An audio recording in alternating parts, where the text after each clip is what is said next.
we should go in a competition. Who's the tastiest cartoon ever? Well, actually, I threw up contribute. Cheetara. I threw up Jessica Rabbit. I've had some people contribute here on the email. We've got someone here. Dom has emailed us. He's told us that for him, Daphne from Scooby-Doo.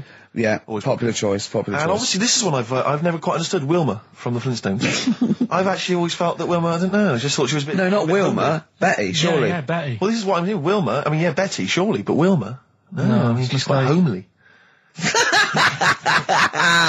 But Betty, come on, Steve. You wouldn't say no to Wilma. No, I suppose not. It was. I'd be worried about Fred if he found out. I'd hate to do it, you know. I wouldn't want to do it to Fred. He's a good guy. He is, isn't he? He's a bit of a chump. Whereas Barney, to be honest, I don't think he deserves Betty. Do they both work in the quarry? Because, I mean, let's be honest, Fred, not a smart man. I mean, he obviously didn't come out of rock school with anything other than a couple of basic O-levels. I know, but he's a hard-working, sound sort of guy. They got a big house, they got like a TV, they got that bird thing. Yeah. I be honest, if I was Fred, I would be a little bit disappointed that my kid does nothing, whereas Barney's can lift up sort of tall buildings. Sure. Bam, bam. He's a very strong... You know. I mean, interestingly, Fred loves his job. He's always yabba-dabba doing at the end of the day. He does spent the whole day lifting rocks from one place to another. I'll tell you what, I wouldn't take that from that cat, though.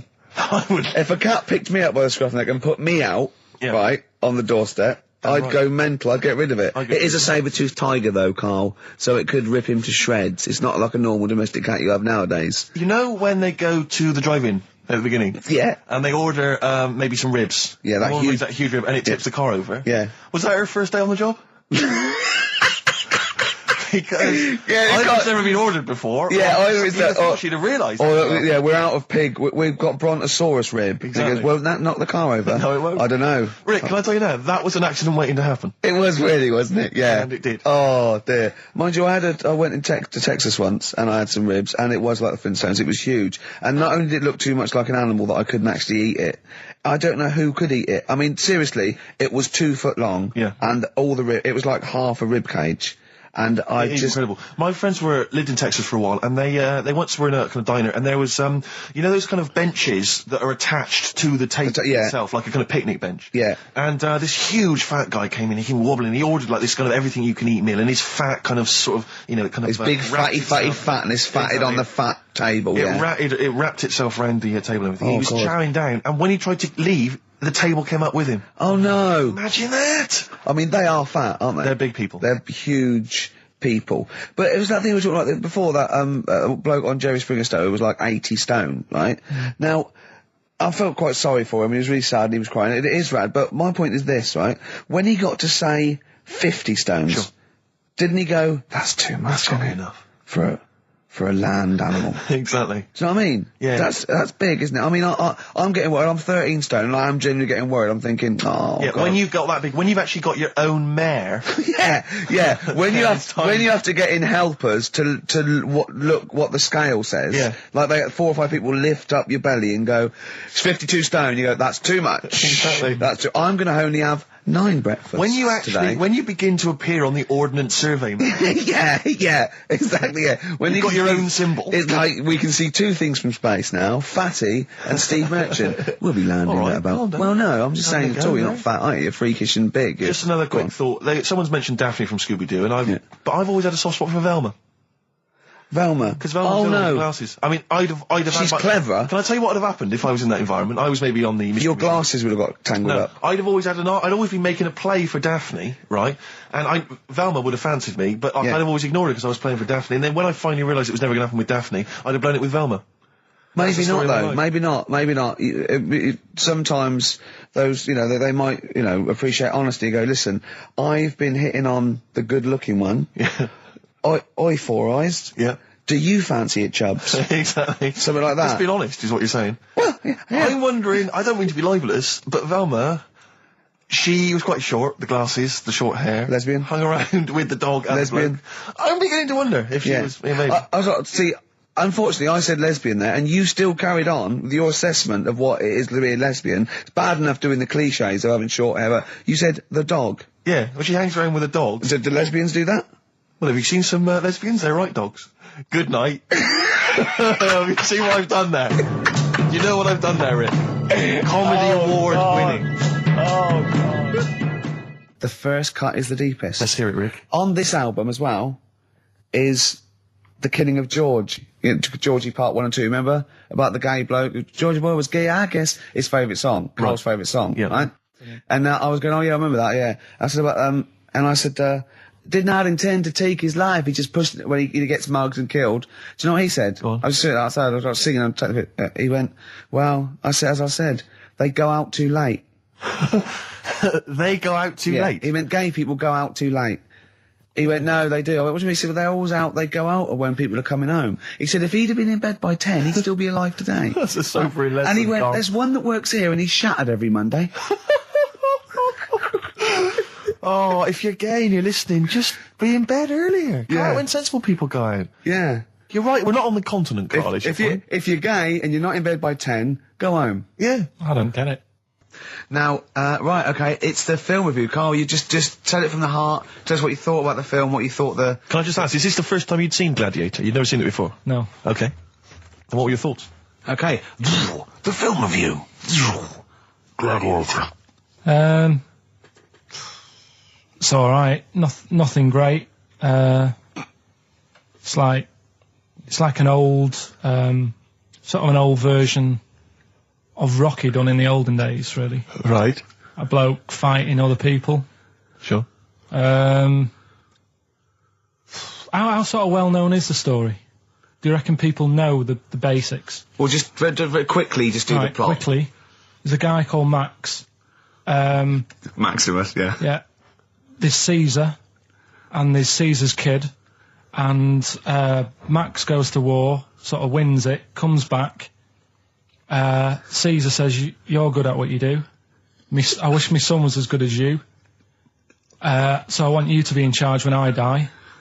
His kid finds out, a bit annoyed about it, kills his dad, because he don't want anyone to hear that he said that he wants him to be in charge. Yeah. So his kid gets in charge and thinks, I'll show you. You're not going to be king, I am. You're going to be a slave or something. And then... next thing you see is... Sorry, can I just stop there? My only thought is the film's 3 hours long, so maybe we shouldn't go through the whole plot. We've done the first 10 minutes, but go on. So, yeah, he's a slave and then... Yeah, but then, that was an interesting bit that I thought, right? I mean, I was watching this with a girlfriend, she was already annoyed because she wanted to watch Friends on E4. Okay. Yeah. It was a good episode as well this week. Was it? Yeah. Don't tell her that. Okay. Right, so she was annoyed and she said, come on then, put it on. And I got it wrong straight away because it says on the back 149, so I thought that was an hour and 49 minutes. It turned out it was 149. No, I thought it was 1 hour 49. Yeah. But it was 149 minutes. Sure. So it overran anyway. By 40 minutes. Yeah. So anyway, the interesting bit was where he was going across the desert on a horse. And I think to show you how long he'd been going across the desert on his horse, he's showing you a shot of the horse's knees and they were bleeding. And I just wondered whether that's what horses do if they run for a long time. Do you know? I don't. Good. Right, so anyway, so he goes on, he keeps going on like this. He's a slave, and then he has a fight at the end with the Caesar's kid, and he kills him. And that's how it ended. Okay, good. What did you think of it? Just generally, what bits... what do you think was wrong with it? Right, well, I've read up on it, and there's already a fact that is wrong. Right. Caesar's kid, he didn't actually kill his dad. His dad died of a natural death. Right, in real life, you mean? Yeah. Okay. And, what's Caesar's kid's name? Comedian or something? I think it's comedian, yeah. Yeah. That's where the name comes from. When a funny person is called a comedian. He didn't actually get killed in real life by Max. No. He died by his sister poisoning him, and he didn't die. No. Are you saying that this is not a historical document? It's wrong. All over the place. Yeah. Well, next week I'm giving you Braveheart, and that is actually true. That is factually accurate. I can't handle it. It is. It was a little Australian fella that helped him out. Just for people who watched it, they know that the guy, Caesar's kid, yeah, he died. His sister tried to poison him. That didn't work. Apparently, he was a gay fella, and his boyfriend, who was a wrestler, strangled him.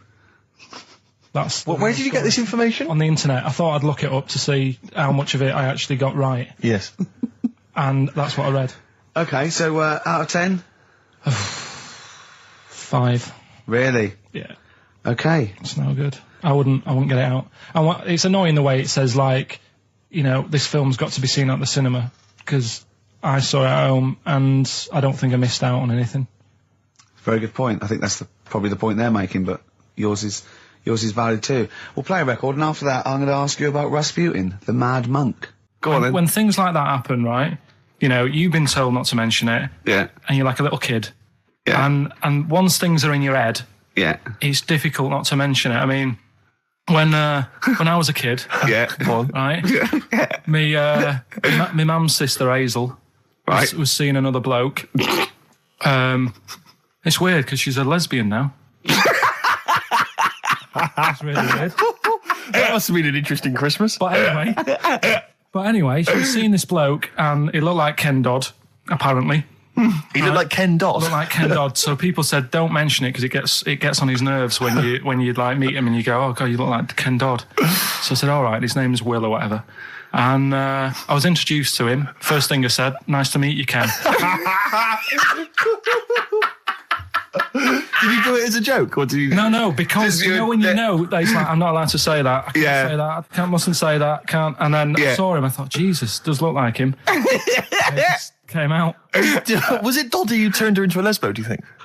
Well, he wasn't a good-looking bloke, so possibly. She started going out with Esther Ranson then, which is weird. Out of the frying pan. What was the story with the lesbianism then? How did she announce that to everyone?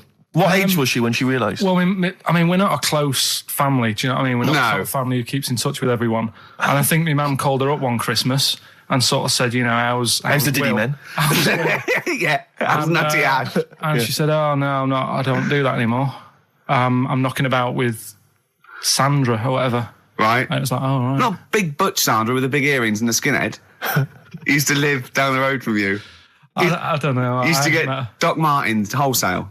That's Sandra. All right. Well, I'm going to be kicking some ass today because I'm going to be shamelessly self-indulgent. And we've only got 2 shows to go. So I'm playing some of the most beauteous tunes in the world. I was just telling Carl, lined up a Simon & Garfunkel track, Only Living Boy in New York. He went, why is he the only living boy in New York? I went, what? He went, what does that mean then? I went, I don't know. He went, well, what's it about? I said, I don't care. I said, it's lovely song. He went, no, what's it? I said, I don't go into that. Do it. I said, he went, I like a story. I said, like what? I said, Killing of Georgie, no trickery.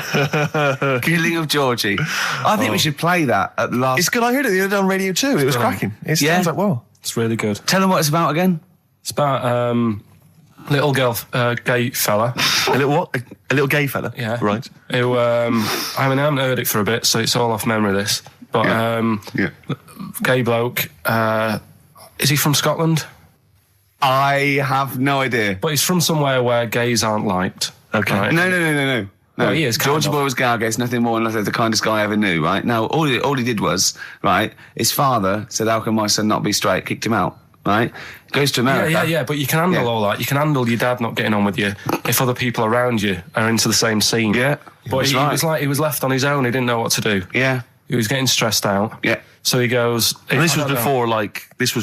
I mean, this is what? When did this record come out? 77, 77. Yeah, something like that. Right. And he's during punk. Right. Oh, I see. Yeah. So you know, the village people had come along and made gay cool. Yeah, that had already happened. Yeah, but it wasn't respected. But he was watching the telly or something, and he saw that New York had loads of them over there, and they're all having a good time. Sure. No, sorry. At no point in the song does Rod Stewart say little gay Georgie was watching telly and saw loads of gays in New York. At no point in that song. No, but this is what I like about that song. You sort of picture what's going on. You make it up. Yeah. Okay, so the little gay fella was watching telly, and there was presumably the and now from New York, the gay show. Yeah, or whatever, because it was a big scene over there, wasn't he, in the 70s? Yeah. Okay, right. Go on. So he goes over there, and he's having a great time, and that. He's meeting. Went to New York town, very quickly settled down. Soon became the toast of the Great White Way. Yeah, they loved him. All the old queens blew a fuse. Yeah. And then I don't know. He was out late one night. Yeah. And he's walking home. Yeah.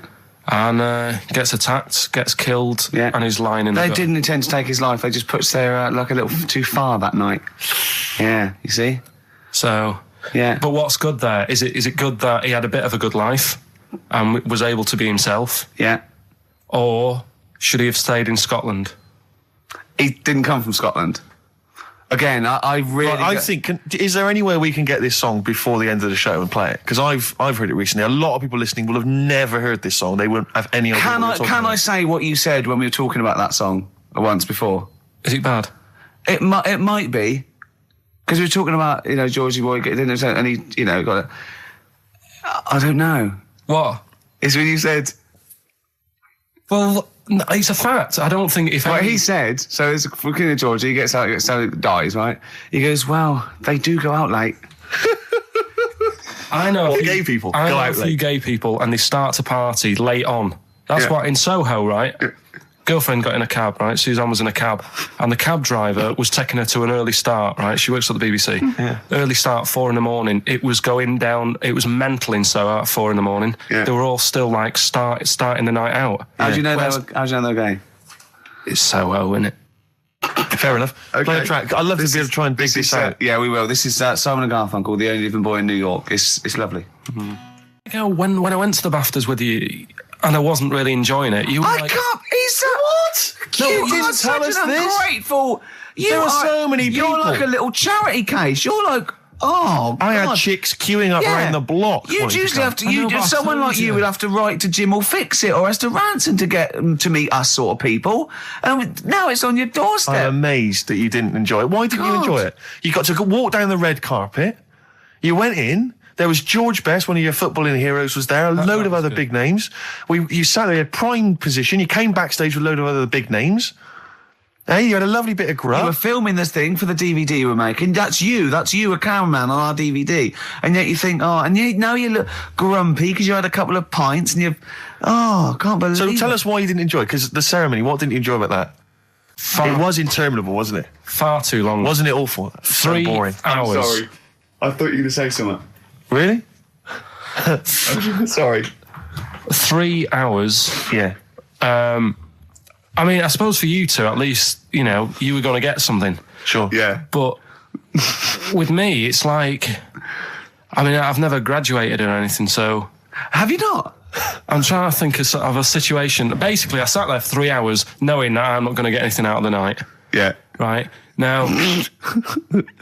No one Did you? told Sorry, me. when we invited you and you said yes, did you think you were up for an award? No, but I thought we were going to be sat round tables having a nice bit of food, whilst people are going up there winning awards. Yeah. But 3 hours of the same thing over and over again. I mean, if a film's 3 hours in the cinema, you go, well, it's long, but I wonder how it's going to end. Yeah. But this was just like the same thing over and over again. Some guy going up, thanks a lot, cheers for the bit of brass. And then going down, sitting down, the same thing over and over again. Honestly, right? I'd say it was one of the worst things I've ever had to do. Lincoln, I enjoyed the night afterwards when we did have a bit of lamb and a nice bit of veg and that. That was all right, and I went home and I was happy, and I got the little freebie bag that you're talking about that we're giving away. Yeah. Which wasn't much good stuff in it. Oh, all right. Right. No, What would you have done on that Saturday night? Suzanne What said- would you have done or the Sunday night rather? What would you have done had you been at home? I would have stayed in with Suzanne, right? Watching telly, having a nice bit of pate on toast or something, cup of tea, watching 24. But instead, I had to buy an expensive suit so I didn't show you up, right? Yeah. How much did you spend on your suit? Well, in total, right, because, the shoes and the suit and the shirt and the tie, it was about 600 quid. That's the most expensive evening ever. And that's what I'm saying to you. And the daft thing is, it's dark in there. I don't know why you've got to wear a nice suit. You can't wear a tracksuit, for goodness sake. It's dark in there. No, just the shirt and that. It doesn't make you a better person wearing a suit. No, doesn't Do make you you know a what I better mean? person. No. We're not claiming it made you a better person. No, but that annoyed me. Yeah. I mean, it was an experience, innit? That's why I went, because you think, if I didn't go, if I would have said to you when you invited me, no, Steve, I don't want to go, then I would have never known, right? Yeah. And that's my sort of thing in life, right? Yeah. If something comes up, you should take it, even if you're not going to like it. It's a bit of an experience. Right. Do you know what he said to me? I phoned him up because we had to meet up, and obviously he had to pose as my gay lover. Yeah. To get in, right? Yeah. He phoned me, you said something to me like, I bought a suit, I'm looking good. He said, I'm looking good. People will think, how on earth did he end up with that good-looking guy? So he got into the role. That was what he said to me. He started getting into it. Such an insight. Play a record. I just must say that we've had an email from Daryl Foss. Lots of people have emailed in and said, well done on the BAFTAs and well done on your Room 101. They really liked that. Thank you. There's one guy, and it's Daryl says, Ricky, has your dad only got one D-Mob suit? Because I don't know if you noticed, but Ricky wears the same suit every single time he appears on TV because he spent a fortune on it getting it tailor-made. I've only got one. It's a good suit, and I he wears it know. all the time. And it's winter as well. It's like a pure wool, so I'm sweating everywhere I go. Anyway, usually it's too much cheese. I won't be buying another. Huh? I won't be buying another one. Ever. Yeah, that's it. Yeah. Suzanne told me today, right, because I've handed it in today to have the trousers turned up a bit. Why? Because it was a bit of a bodge job for the night. Yeah. Right. It was just some pins sort of holding it up the other night, but you didn't notice, and I didn't tell you because I thought you'd be getting on the stage and saying, "Look at that freak over there with his pants hemmed up." But I took it to the place to get it done. Suzanne tells me that I'm going to start shrinking now and getting to that age where you start going smaller. I love that must have been a revelation to you and a worry. Like, how small do you get? How small do you get? Oh, Right, what are we playing now? I thought we'd have a bit of Marley music. Marley music. Oh, Okay, go on. well, All right. there's going to be a bit of a change, isn't there? Yes, that's absolutely right, Rick. Normally we would end the decided show, obviously, with just- a song for the ladies. But because it's sort of Karl's penultimate show, and we're going to play one of his favourite tracks, what are you going to... Yeah, I just thought we could play this. It is obviously the Killing of Georgie By Rod Stewart. by Rod Stewart, and this is a song for the gays. See, his father took it as a sort of personal slight, but you can't help it, it's not you his know. fault. And as he said, you know, it's just gay. It doesn't make him a nasty person. Not at all. Are you enjoying this, Karl? Yeah, but I'm not gay. No evidence of him being Scottish. No, but When he says they blew a fuse, if they're not electricians, they mean and it's And it's not a euphemism either. oh, I'm worried. I'm a bit edgy. He's out late. I know. And he's taken a shortcut, which is mental. Not in New York City. Yeah. He doesn't know the area. He's from Scotland. I bet it was them that were screaming. I'm suddenly worried. This isn't a true story, is it? Who knows? If it is, we don't know that. Just want to say that we're not... Oh, that'd be terrible. see, how come you think this might be a true story? I just got suddenly worried then. No, but how can this be a true story? But the bloke jumping out of a window and hearing his phone ringing. No, because Rod Stewart, I just suddenly thought, what if he's written a song about this and this bloke did actually exist and was killed? Then I started panicking. Yeah. I don't think it is it? I'm almost certain it's not. Okay. Is that it then? Is that it? Then we got to pack up and go home. Yeah? Well, I think we've enjoyed ourselves. Oh, I've loved it. I've loved every minute of it. Karl.Pilkington at xfm.co.uk for your suggestions as to what you're willing to swap for the signed bag. See you next week. Bye. Karl, what was that? That was your little song with a story, That's wasn't another little feature that we do every Saturday. Little So make song. sure you tune in. It's a song that's got a good story in it. There's a lot of music about these What's days. that story about then? What's that story you about? don't know what they're going on about. Whereas that, classic from the Kinks, called Lola, Yeah, what's it about? I'd listened to it for the first time properly this morning. Yeah. And what I've worked out from it is a fella who goes out for a normal Saturday night out. He's in Soho. Yeah. He's having a Coca-Cola or whatever. And Cherry-Cola, yeah. he sees this woman. He thinks, oh, she's all right. Won't mind a bit of that. So he wanders over, and he sort of gets talking to her. He looks at her. She's got a great figure, nice face, and all that. Lovely knob. And she speaks, and he goes, "Oh God." Got a bit of a bloke's voice. Yeah. Got a bit of a voice like a bloke. But he thought, but, you know, that's her only down point. Sure. So he dances around with her, and I think he sits on his knee, I think he said. Yeah. Anyway, it turns out it's a fella. Yeah. Right. So, A sobering lesson. Yeah. What do you take from that? look, always sort of, if you think you might be talking to a bloke in drag. just look at his sort of Adam's apple. And he'll probably have a hairier arse than a woman. Yeah, I think you've gone too far then, though. I think you're already getting too close. It's a bit late to pull out. No pun intended, definitely. There was a pun intended. Oh, was it? Alright, was it? Yes. Alright, okay, we don't be disgusting then. Right, okay, right, the results of, We Rockbusters. ain't got a winner for the first time. Yes, we have. We've got done this loads. feature for... We've got loads of winners. No, we haven't. We've done this feature for 3 weeks. This is the first time I've managed to sort of... What? Well, let's go through them then. What have they got wrong? The first one. The first one? What was The first one, the the first one. Well, hang on. Let's do them in reverse order for a second. So what's the last one? The last one, the clue was That bloke does sport on the telly, and he's got a little kid. What's that? That's Destiny's Child.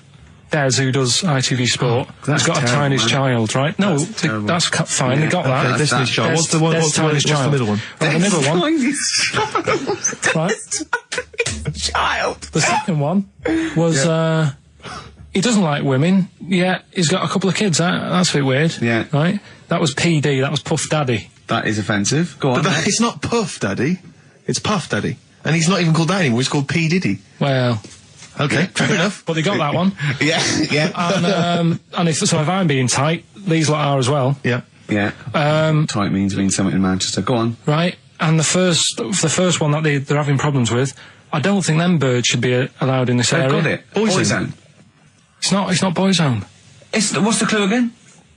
I don't think them birds should be allowed in this area. That is perfect. A boy zone.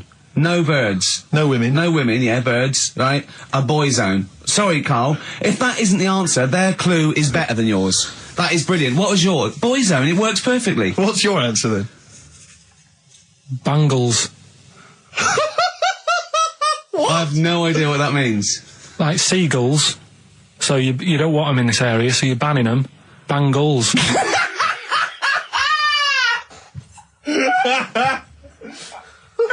Oh! Well, give it to boy zone, because boy zone's better. Don't use birds to be allowed in this area, it's a boy I think zone. we should have a rollover.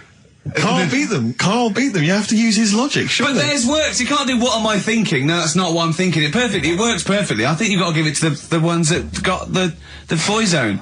Well, how about, right, because they didn't actually get into my head and my Well, way of thinking, heaven right? forbid. How about we just keep back the David Attenborough, and they can have, I'll chuck in the Hellraiser, right?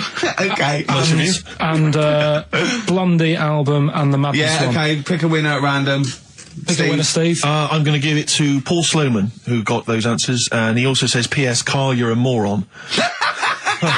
So, I'm giving that to Paul, and good luck to him. Right, well, He's got a crazy night tonight. If we can rush these over to him, he's got a cracking Saturday night. well, if I'm a moron, I might get your address wrong when I send them to you. Oh, Coming right back at you, Paul. Yes.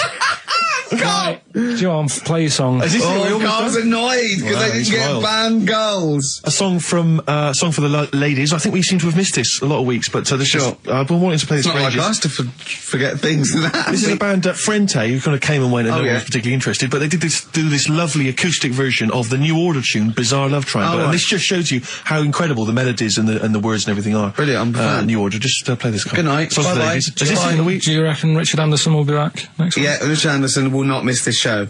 Kids, they know too much now. Yeah. You Compared to you, yeah. Despair. I know, right? Yeah. Listen to this one, right? Go on. My dad had me niece in the car, right, running her to school one day, and she was in the back of the car with a mate, and they were chatting away about stuff like kids do. And they got onto the topic of one of the mates, who they said, I mean, you've got to remember, my niece, this point was probably about 5 or 6, something like that, right? In the back of the car, talking about My Little Pony, whatever it is they play with. Subject changed. That Lisa in our class, she's a lesbian, isn't she? Right. That was that's what they were talking about. Yeah. Chatting away about it. Just openly talking about Yeah. lesbianism. And probably, this is the topic that they're talking about in the pub when they're having out drinking. Yeah. Yeah, but they might have thought a lesbian was a funny word or something. You don't necessarily know the ins and outs of it, do they? It's weird though, isn't it? Because when I was younger at school, you didn't you swore a little bit, but it wasn't like major swear words, and you sort of did a little bit of nicking, but nothing like they get up to now. I mean, if My girlfriend, when she was about 7 or 8, she was walking to school with her mum, and she called her a C-U-N. Right? You are joking. No, she said, because she thought it was she said she thought it was a big furry animal. So she was being nice, and I remember, where'd you do that? Where'd you do that? Like, just heard it at school. So they might not know what it means. But because I'm thinking maybe, did you start the show with that particular kind of manner? Just because obviously a lot of new listeners, I imagine, thanks to the massive poster campaign, and you obviously want to impress them and charm them. There's a few examples today of irony coming back and biting you. Yeah. That seemed like a funny idea at the time, me posing that. But Jonathan Ross phoned me up when they first went up and he just said, I've just seen a big poster of a predatory gay. Yeah, you do look a little bit. Yeah. Hello. What's your name? Would you like to sit down here? And then you're in the background. And also, I think the funny thing about having you as a partner, I mean, the only good thing is that you know, you look weird and tall, like too freakishly tall and lanky. But in that one, no, because your background and you're smiling, you don't look as weird as you do in real life, or as freakishly tall. So it sort of ruins it a little bit for me. They found out that scientists. Oh yeah. I've found out 17th century that like now, 1 in 10 rams are gay. 1 in 10 rams are gay. Yeah. Yeah. So that was like Wallet. That's how I could get that in. They got a load of gay and straight rams. Right. They worked out which were which first. They said, right, that bunch there is a gay bunch. They looked better. They just had more pride in their appearance. And the other ones, you know, the straight ones. And then they gave them to this scientist and said, right, go on, do what you got to do. And they took the brains out of all of them. Just to check. And they did tests on the brain, and it worked out that they've got something smaller in the brain. The gay ones have got something in the brain that makes it smaller. And they said, right, well, that's probably how it's going to work on males, on like males and females and like humans. So you took from this that gays have smaller brains than straight people? No, there's something in the brain. Right, go on. So if someone's saying, you know, oh, I'm a gay, or they're not sure or whatever, they will now be able to find out. So you can go to the doctor and to find out if you're straight or gay. Is there any gay in my brain? Let's have a look. Do. You've got a little bit of a gay in you, yes. A little bit of gay in there. Yes, you've got the, you've got a little bent cell there. Well, that's why they did it, anyway. I don't understand how they could differentiate which was straight and which were gay to begin with, before they then gave it to the scientist. Wasn't that what the scientists figured out? How could they tell? There's one theory that it's genetically determined. There is one. There is a theory that's genetically determined, but I don't think it's as easy as pulling a sheep's brain apart and finding a little pink sort of like blob in there and going, right, we've taken the guy out and now he's going to go and shag some ewes. I don't think it's that straightforward. Although homosexuality does occur at a similar sort of rate in animals, I think. Yeah. Yeah. So you knew that, didn't you? So that's that one. I mean, I just like the idea of the farmer figuring out which is straight and gay. Well, that one's wearing quite a camp-looking neckerchief. So I'm thinking maybe he's gay. Is that? Yeah. I love the fact they can. That one's a big fan of Sophie Ellis-Bextor. Yeah. They would. They put on ABBA and see which ones dance. Exactly. That's how they. Which one? Yeah. Put on like Barbra Streisand and see which ones sing along. That is rubbish. What did I find out? Did you just say that is rubbish? No, I found out other stuff in the week that didn't make the top 3. Wow. We haven't even had to. This must be mediocre stuff. This must be really bad. Yeah. Or it might be dubious. Go on. We've got to think proactively now. We've got to sort this out. See, there's always other things going on in my mind when I'm in that pub quiz. For me, it's just a little bit of fun. Sure. It's a night out. You know what I mean? Suzanne enjoys it. Yeah. It's a bit of a get-together. We have a chat beforehand. Yeah. We have a bit of fun. Yeah. But there was other things on my mind. Well, Carl, I could do that here. I don't have to lose a tenner. Wait, what were you thinking during the quiz then, when the questions were coming out? What were you thinking of? Well, what it was, right, just before the quiz started, I had to go to the toilet, right, because the rule is, right, people who don't go to it, once it starts, phones off, no more toilet. They take it dead serious, don't they, right? Yeah. So, I went to the toilet. Now, I'm not being out of order here, it just got me thinking, right? I went to the toilet, the gay fella in there, right? There was a gay fella in there. Gay fella in the toilet. Now, how could you tell? How did you know? Just typical, you know, everything about it, right? Everything about it, right, yeah. Oh. What, large handlebar moustache, leather cap. Butt plugs, amyl nitrate. Could I just say that These views do not reflect the views of the management of XFM or me and Steve. Or Go on, most Carl. of the people in this country. Go on, Carl. What's your problem? Yeah, but this is what I'm worried about, really. But this is why I only got Danny Minogue right. Right? Because this was floating around my mind. Went She's to a the big toilet. gay icon, Now, isn't she? go into the toilet. They have like men's cubicle and they have women's cubicle. Yeah. Now, without sounding out of order, is it wrong for me to think gay men should have their own little cubicle?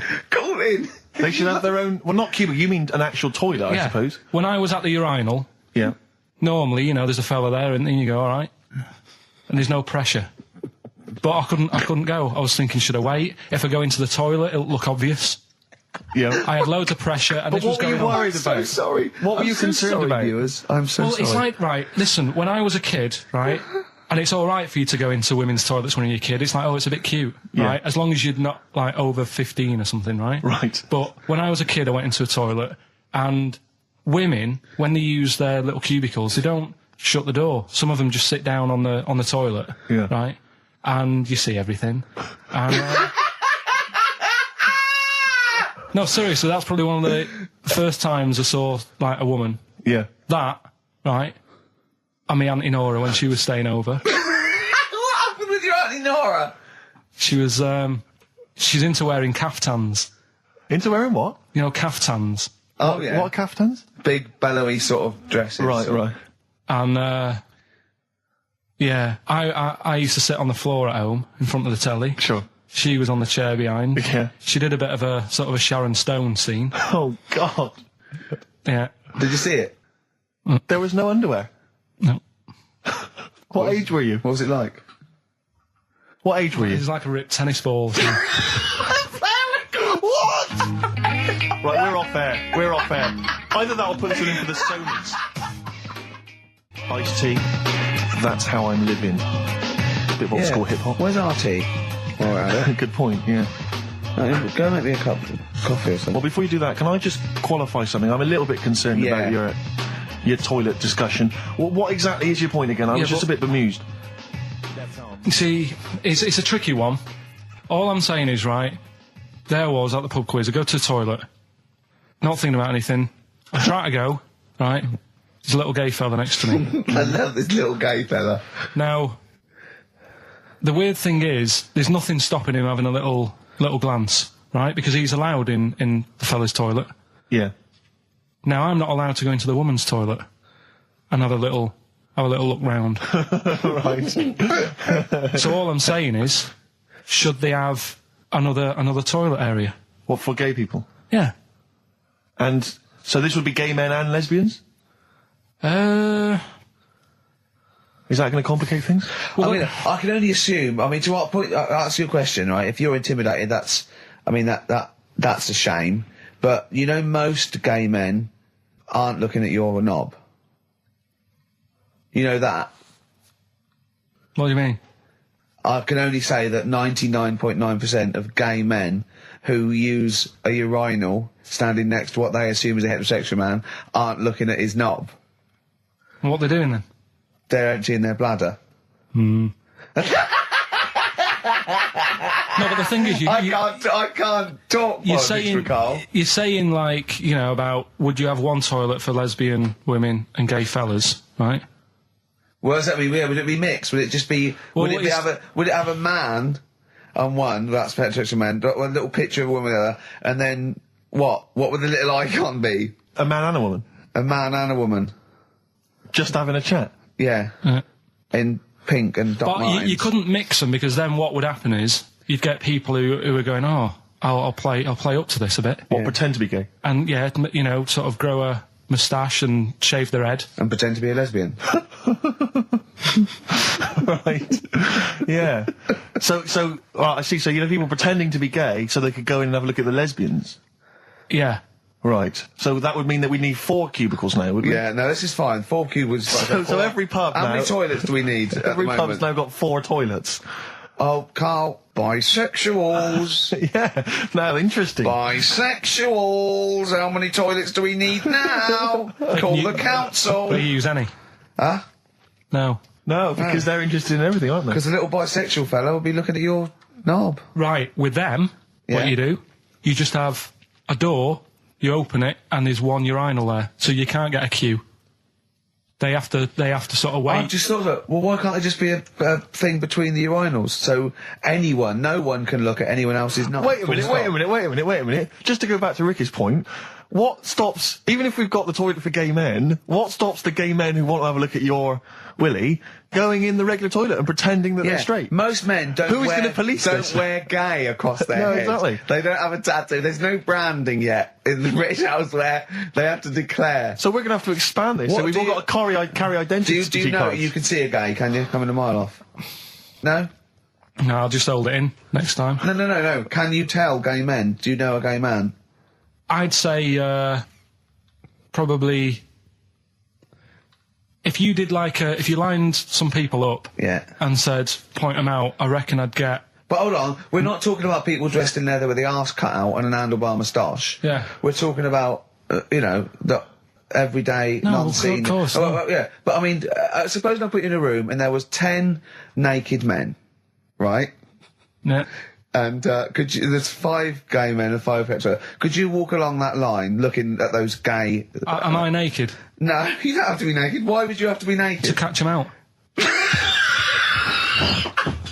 a record! How would you catch them out? No, don't go into it. Don't go into it. Play a record. I'm miserable now. Would you share a toilet with Morrissey? From Manchester, you'd have a lot to talk about, wouldn't you? Yeah. We've had an email, Rick, from Jim, and he's just simply said, what about a separate cubicle for bold Mancunians? Wow. Makes a lot of sense. Yeah. You just have your own toilet. I'm Ricky Gervais, with me, Steve Merchant and Karl Pilkington, and a few new characters, Steve. I can't believe As that. you said, I know you love Moyles and his sort of wacky stuff, and Chris Moyles, Edmonds, one of the greats, one of the and greats. Edmonds, and just all Edmonds. well, I'm going to go along the same sort of vein. I've come up with a couple of. Can I show you one? I'm excited. Okay. Well, it always starts with a sort of doorbell. Okay. So it goes, ding dong. I go, oh no, hold on, Steve, hold on, Karl. Who's that at the door? Yeah. Hello. Oh, hello. Oh, look, it's Camp David, the right queer gay. Oh, hello, you look all gay today. Is that because it's nice weather? Oh, no, that's not what it means. Oh, have you got a girlfriend, Camp David, the right queer gay? No, but I've got a boyfriend. Oh, bye. Right. So there you go. We'll be hearing more from Camp David, the right queer gay, and Holy Fuck the Funny Little Chinaman. What? All right, Karl. Yeah. Is that your sort of humour? It might not be your sort of humour. You just should have run it past me before you did it. Yeah. What one are you worried about in particular? The not Camp David. Well, say his name. No. Say his name. I'm not Which doing one? that. Well, I don't know The which other one you mean. The Chinese fella. Well, I forget who that was. What was his name? I can't remember. Well, if you can't remember, it can't be that good, so we'll leave it. We won't do it again. Right? Oh, ding dong. Hang Who's on, that? who's this? Oh, hello. Oh, look, it's David Gray, the bent piano player. Oh. All right. I thought it was going to be Columbo. That would have been a joy. Ding dong. My wife loves you. No. Hello. Oh, I don't believe it. Look who's turned up, can't Karl. believe it. The weird thing is, Steve, right, that is like what I imagine Ricky's house being like when people are ringing the bell. Because they're all so different. It's got a little... He's obsessed with all my friends being slightly different to each other. I've never understood it. He goes, there's no thread. There's no thread to them. All my mates have got a thread running through them. I was in literally after they walk out of the home. Yeah. But what do you mean my friends are all different? Well, that could be... It wouldn't surprise me if I was round there and the bell went, and I said, do you want me to get it? And he said, yeah, and I opened it, and it's, What, holy fuck? holy, yeah, he's at the door, right? And then I'd say he's busy, close the door, bell would go again, then you got the little gay fella, David Gray. yeah? And then, do you know what I mean? Yeah.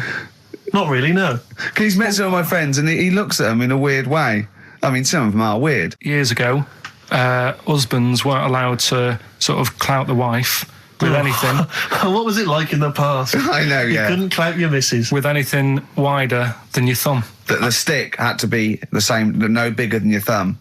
I know, So I was a thinking bit- so a big Robin bloke- could do no damage if he went out with anyone. Although his is wide, he's got a little thumb like a little knob, isn't it? It's like it's truncated because it starts off normal. It looks like he's had his big toes put on his hands. Does he have to drink a pint with two hands? Yeah. And he's dropping stuff all the time. Can I just go back to the rule of thumb thing, though? The idea, what date was this? I'm not asking Carl, I'm looking at Ricky, because you're not going to have any idea, Carl. It's just going to be the past. Yeah. But I like the idea that... I think it's the same sort of day where, I don't know, you got hung for being homosexual and you could shoot a I just love Welshman. the idea that there's blokes beating their wives with shovels, logs of wood, and someone's gone, hang on a minute, everyone, Hold on, this is wait crazy. a minute. Let's have a look at your thumbs. What can we do? Wait a minute. We've got to have some kind of rule here. I'm all for beating your wife, but let's have some kind of rule. Let's give him a sporting chance, surely. He goes, well, I'll tell you what about you can hit her with the width of your thumb? And the wife goes, make it the width of his knob. I go, no. He slaps her again. Yeah. Width of your thumb. All right. Better? Yeah. You're wrong. Ding dong. Oh, here you are. Oh, it's a fat fella with lipstick. Hello. You're giving away a lot of. I mean, that you're an enigma, Carl. I wouldn't give away your workings. I mean, because then everyone will be able to do it. And what you've got now is a gift that people can't really tap into. Do you know what I mean? See, that's what Lenny Henry and Chris Miles' mistake. See, I've sort of worked out how they do their comedy, and I'm doing it now. Sure. Do you see what I mean? Now that I'm doing it. I think the only way that people would start to be able to replicate a lot of what Carl does is if maybe they had a severe blow to the head, or they were diving and they came up to the surface too quickly. Ding dong. Oh, I'd like a severe blow. Oh, get lost, David. Oh, let's have some adverts, quick. So this week, we're very lucky to have with us Russian pop act Tattoo. Round of applause for them. Hello. Lovely to have them here. Tattoo. Now then, of course, there's been much controversy that your kind of lesbian shtick is just something to try and whip up some press attention. We are proper lesbians. We love fanny more than cock. Okay, brilliant. And Tattoo, lovely to have you here. Thanks for coming. Yeah. Now then, you've got some live gigs, I understand, planned. Yeah.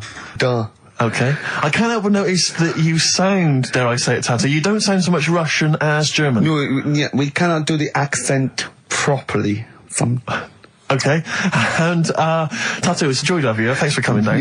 And finally, your lesbians would, for instance, either myself or Carl be able to convert you from your lesbian ways? We like the muff so much that the knob is no good for us. All right, well, thanks very much, Tattoo. Yeah, thanks, Tattoo. Thanks very much. Cheers. Extraordinary. Next week, share. Brilliant. So if you've got any guests, special guests you love us to interview, then let us know. Ricky.Gervais at XFM.co.uk. Look at Carl's face. And we'll try and get there. Oh, dear. Play a metal, Carl. Rockbusters answers next. I was going to say, well, do you want to do that? No, let's do it next. After the Just record. was going to say something. What were you going to say? About gays and that. What? In a bit. What were you going to say? Oh, we'll look forward to that. Martina Topley Bird. Need one on XFM 104.9. Right, there goes the girls from Tattoo. See you later. Well Thanks, done. girls. Cheers. A Right, couple of listeners Carl, what were you saying before we cut you off? Yeah, it's just like, you had the girls in and that, and it reminded me, I was talking to Steve in a week. Yeah. I think it's, when people were talking about going to Stringfellas and that, Yeah. I was talking about seeing naked people. Yes, I asked him, I said, when he used to watch, say, he accidentally flipped onto BBC Two and some ballet was on, would his eye ever been drawn to maybe the gentleman's lower regions rather than the ladies? The gentleman's package. Yeah, would your eyes ever be accidentally drawn to that and you couldn't resist it? And you said yes. Yeah, because, right, I don't think I'm, Oh, dear. Well, go on, I mean, fair enough. no, right. I'm always looking at the beautiful ladies, but fair enough. Yeah, No, go on. but, right, Have you ever looked at Wayne Sleep's testicles? I went out. Have you ever looked at Wayne Sleep's penis and testicles? I went out on a night out, right? And it was it got to some point in the night where two women and two fellas got on the stage. Right. Started stripping off. Yes. Yeah. Just what, members of the audience? No, I think they were, like, part of the act, right? Right. And, What was this, panto? the fellas had, like, their undies on, and the girls just had their knickers on. Yes. Right? And, Sounds pretty erotic at the moment. Go on. and at the same time, they all whipped their pants off, Yes. right? It was Now- Bucks Fizz, wasn't it? The adult show. Now, I said to Steve, at that point, Sorry, I wasn't there. He said it's to be later. yeah. I said, well, you have a quick glance at the fellas. And then the annoying thing was, I thought, right, now I'll have a look at the women, and it was too late. They put the knickers on. How long were you looking at the fellas? Not that long, but it Why was were you like, looking at them first? that's human nature, innit? Why? I don't know, but I'm sure you would have done the same thing. You just sort of think, well, how are they shaping up? So they weren't it's a shaping up at comparative all. test. So who had the biggest knob? Which one of the blokes had the biggest knob? No, it's like, normal. But This is a whole new side of you. This is a whole other area. So you look at ballet dancers, you look at the gentlemen's. No, I don't. package. I just was, when he said this, it reminded me of this night when I was walking home thinking, didn't get a look. Because I was messing Where up. was this? What event was this where people are stripping off? Carl, I tell you what, you are the most interesting man I've ever met. But are you comfortable being nude and that? We've done this. Well, I don't know what this is. We did this last week about, are you comfortable being nude? No, I know, I was talking you're about probably that. most comfortable being nude. It's just probably not in public. Well, Ricky's only really comfortable nude when he's eating. yeah. There's nothing to get, Yeah, you can just wipe spilt on yourself it. down. Yeah, you just sit in the bath, yeah. No, but I talked about that, and then when I went home, I was talking to Suzanne about it, and she said, "What's all that about? You don't like being nude, right?" And I said, well, it's not. It's like I'm part of an Alan Bennett play. It's just, I love the way you talk. Remember once, right? I don't know if I should talk about this really, but Well, that means you should, so go on. Go on. oh yeah, right. We went to Tenerife, right, one year, and I was still living in I'm Manchester. scared now. Yeah, that I don't know Wayne said what's that. I'm No, actually scared. I'm thinking about Suzanne, but she's Well, working. I don't want to know anything about Suzanne, Come to on, be no, honest. but If come on, it's gonna It be- Go on. involves me more. Let's hear on, the story. go But on. I'm just explaining to you that I don't like being nude. Yeah. Go on. So you're in Tenerife. In Tenerife, right? Didn't have much money. Stayed in this apartment that wasn't that nice, right? Had the cockroaches in it and stuff, right? Didn't have much money to go out at night. So we're in this sort of death trap of an apartment, right? Uh-huh. Anyway, so when I was younger, right, had a bit more energy. So He's 30. 80, I know. so start having it away a bit. It's a joy. Beautiful. It's so, good, yeah. I'm going to hit it away. I love it. Go on. Right, so doing what I do, right? Yeah. Someone starts banging on the door. So Suzanne Everyone's says, at it. Right, so you mean knocking on the door? Right, okay. knocking on the door, right? So Suzanne said, "You better get it." So I said, "I can't get it now. Can I? I'll have to wait a bit." Right? I can't go to the door. Go on. So the banging's getting louder. Yeah. Someone at the door, Yeah. and she's like, "Hurry up! It must be important." I'm like, "In a minute." Just so anyway. I don't want to know anymore. Keep going. No, come on, finish the story. Open the door. It's a fireman. So I just stick my head round, and he's going, "You'll have to get out. The building's on fire." Right? So I'm like, "In a minute." Sorry, you weren't still having sex at this point? No, but, Right. still sort of got to wait a minute or I can't get my pants on. Oh, Carl, I wish I'm so sorry. Right, go on. So So now, So the place is burning down. So it could be a serious big fire going on. Yeah. I'm sort of waiting. You can hear people sort of screaming and that, panicking. Is that because the door's open and you're nude? The fireman saying, "Will you get out? Will you get out?" I'm saying, "In a minute." Right. And Suzanne was saying, think of something that's not sexy. Sure. So I was thinking of people, thinking maybe down in a fire might sort of calm me down. Yeah. Then the fireman said, we need a big pole. Yeah. Yeah, Sure, go on. But what I'm saying is that, to me, I wouldn't have wanted to go out and be safe over, do you know what I mean, over being naked. I don't like walking about without on. So what I'm saying is, even if that fire... I love the idea of everyone huddled in there with all the firemen. It just, the camera's fans along and there's Carl. Yeah, a just local news report. naked. With still But would standing crowd. you have gone out without on? But why do I have to go out with now on? I'll just grab a pair of jeans. All right, but you've just, What? There's a fire, Carl. Yeah, but See, not everyone looks at men's packets. That's only you, remember. Most of the other firemen wouldn't be going, oh, look at him. But what I'm interested in is he's pleased to see us. Carl, how long did it take? And did the thought of dying in a fire help? After a bit, but the fireman sort of had a go at me. Sure. What do you mean? Well, he wasn't happy that I was dawdling. Well, to be fair... But what can you do? Answers on a postcard. To the usual address, XFM. Who's your auntie with the tattoos? That's Hazel. Oh, right, yeah. Let's leave that. Why? Oh, let's Why? not talk Well, about leave it. What have I come across there? What's up with that? Auntie Hazel? What's up with Auntie Hazel? There's nothing wrong with it. It's just What? just a lesbian, which is nothing wrong with that. Well, no, but you've made it sound like there is now by not wanting to say it. My auntie's a I lesbian. know what you're saying now. I know what you're getting at. Just because I call her Uncle Hazel. Play a record. He's from Manchester. Please forgive him. I had earrings ages ago, but... Did you? Yeah. Oh, But yeah, you're a when man who when I was about notoriously 18. hates pain, and he's scared of everything. It hurt. I was about 18 and I took 2 in 1 and they did it right and he just went and I went alright, I went yeah. I just went, oh god. Did you have them in both earrings? It's just it was like a staple gun. I just went yeah and it didn't really hurt. I thought, well, I'm not doing that again. It hurts too much and it just throbbed. Were you still living with your parents at the time? No. I mean, what do people... your kind of oiky Reading family, what would they have made of... Oh, well, they know I had them afterwards, yeah. But did they take the mick? Oh, God, of course they did, yeah. Yeah. Rick, you ain't going to eat like that. Oh, you'll get followed. Oh, look at you. Look at that. Yeah. That's disgusting. And when I was new romantic, my mum said, bloody hell, I thought I only had one girl.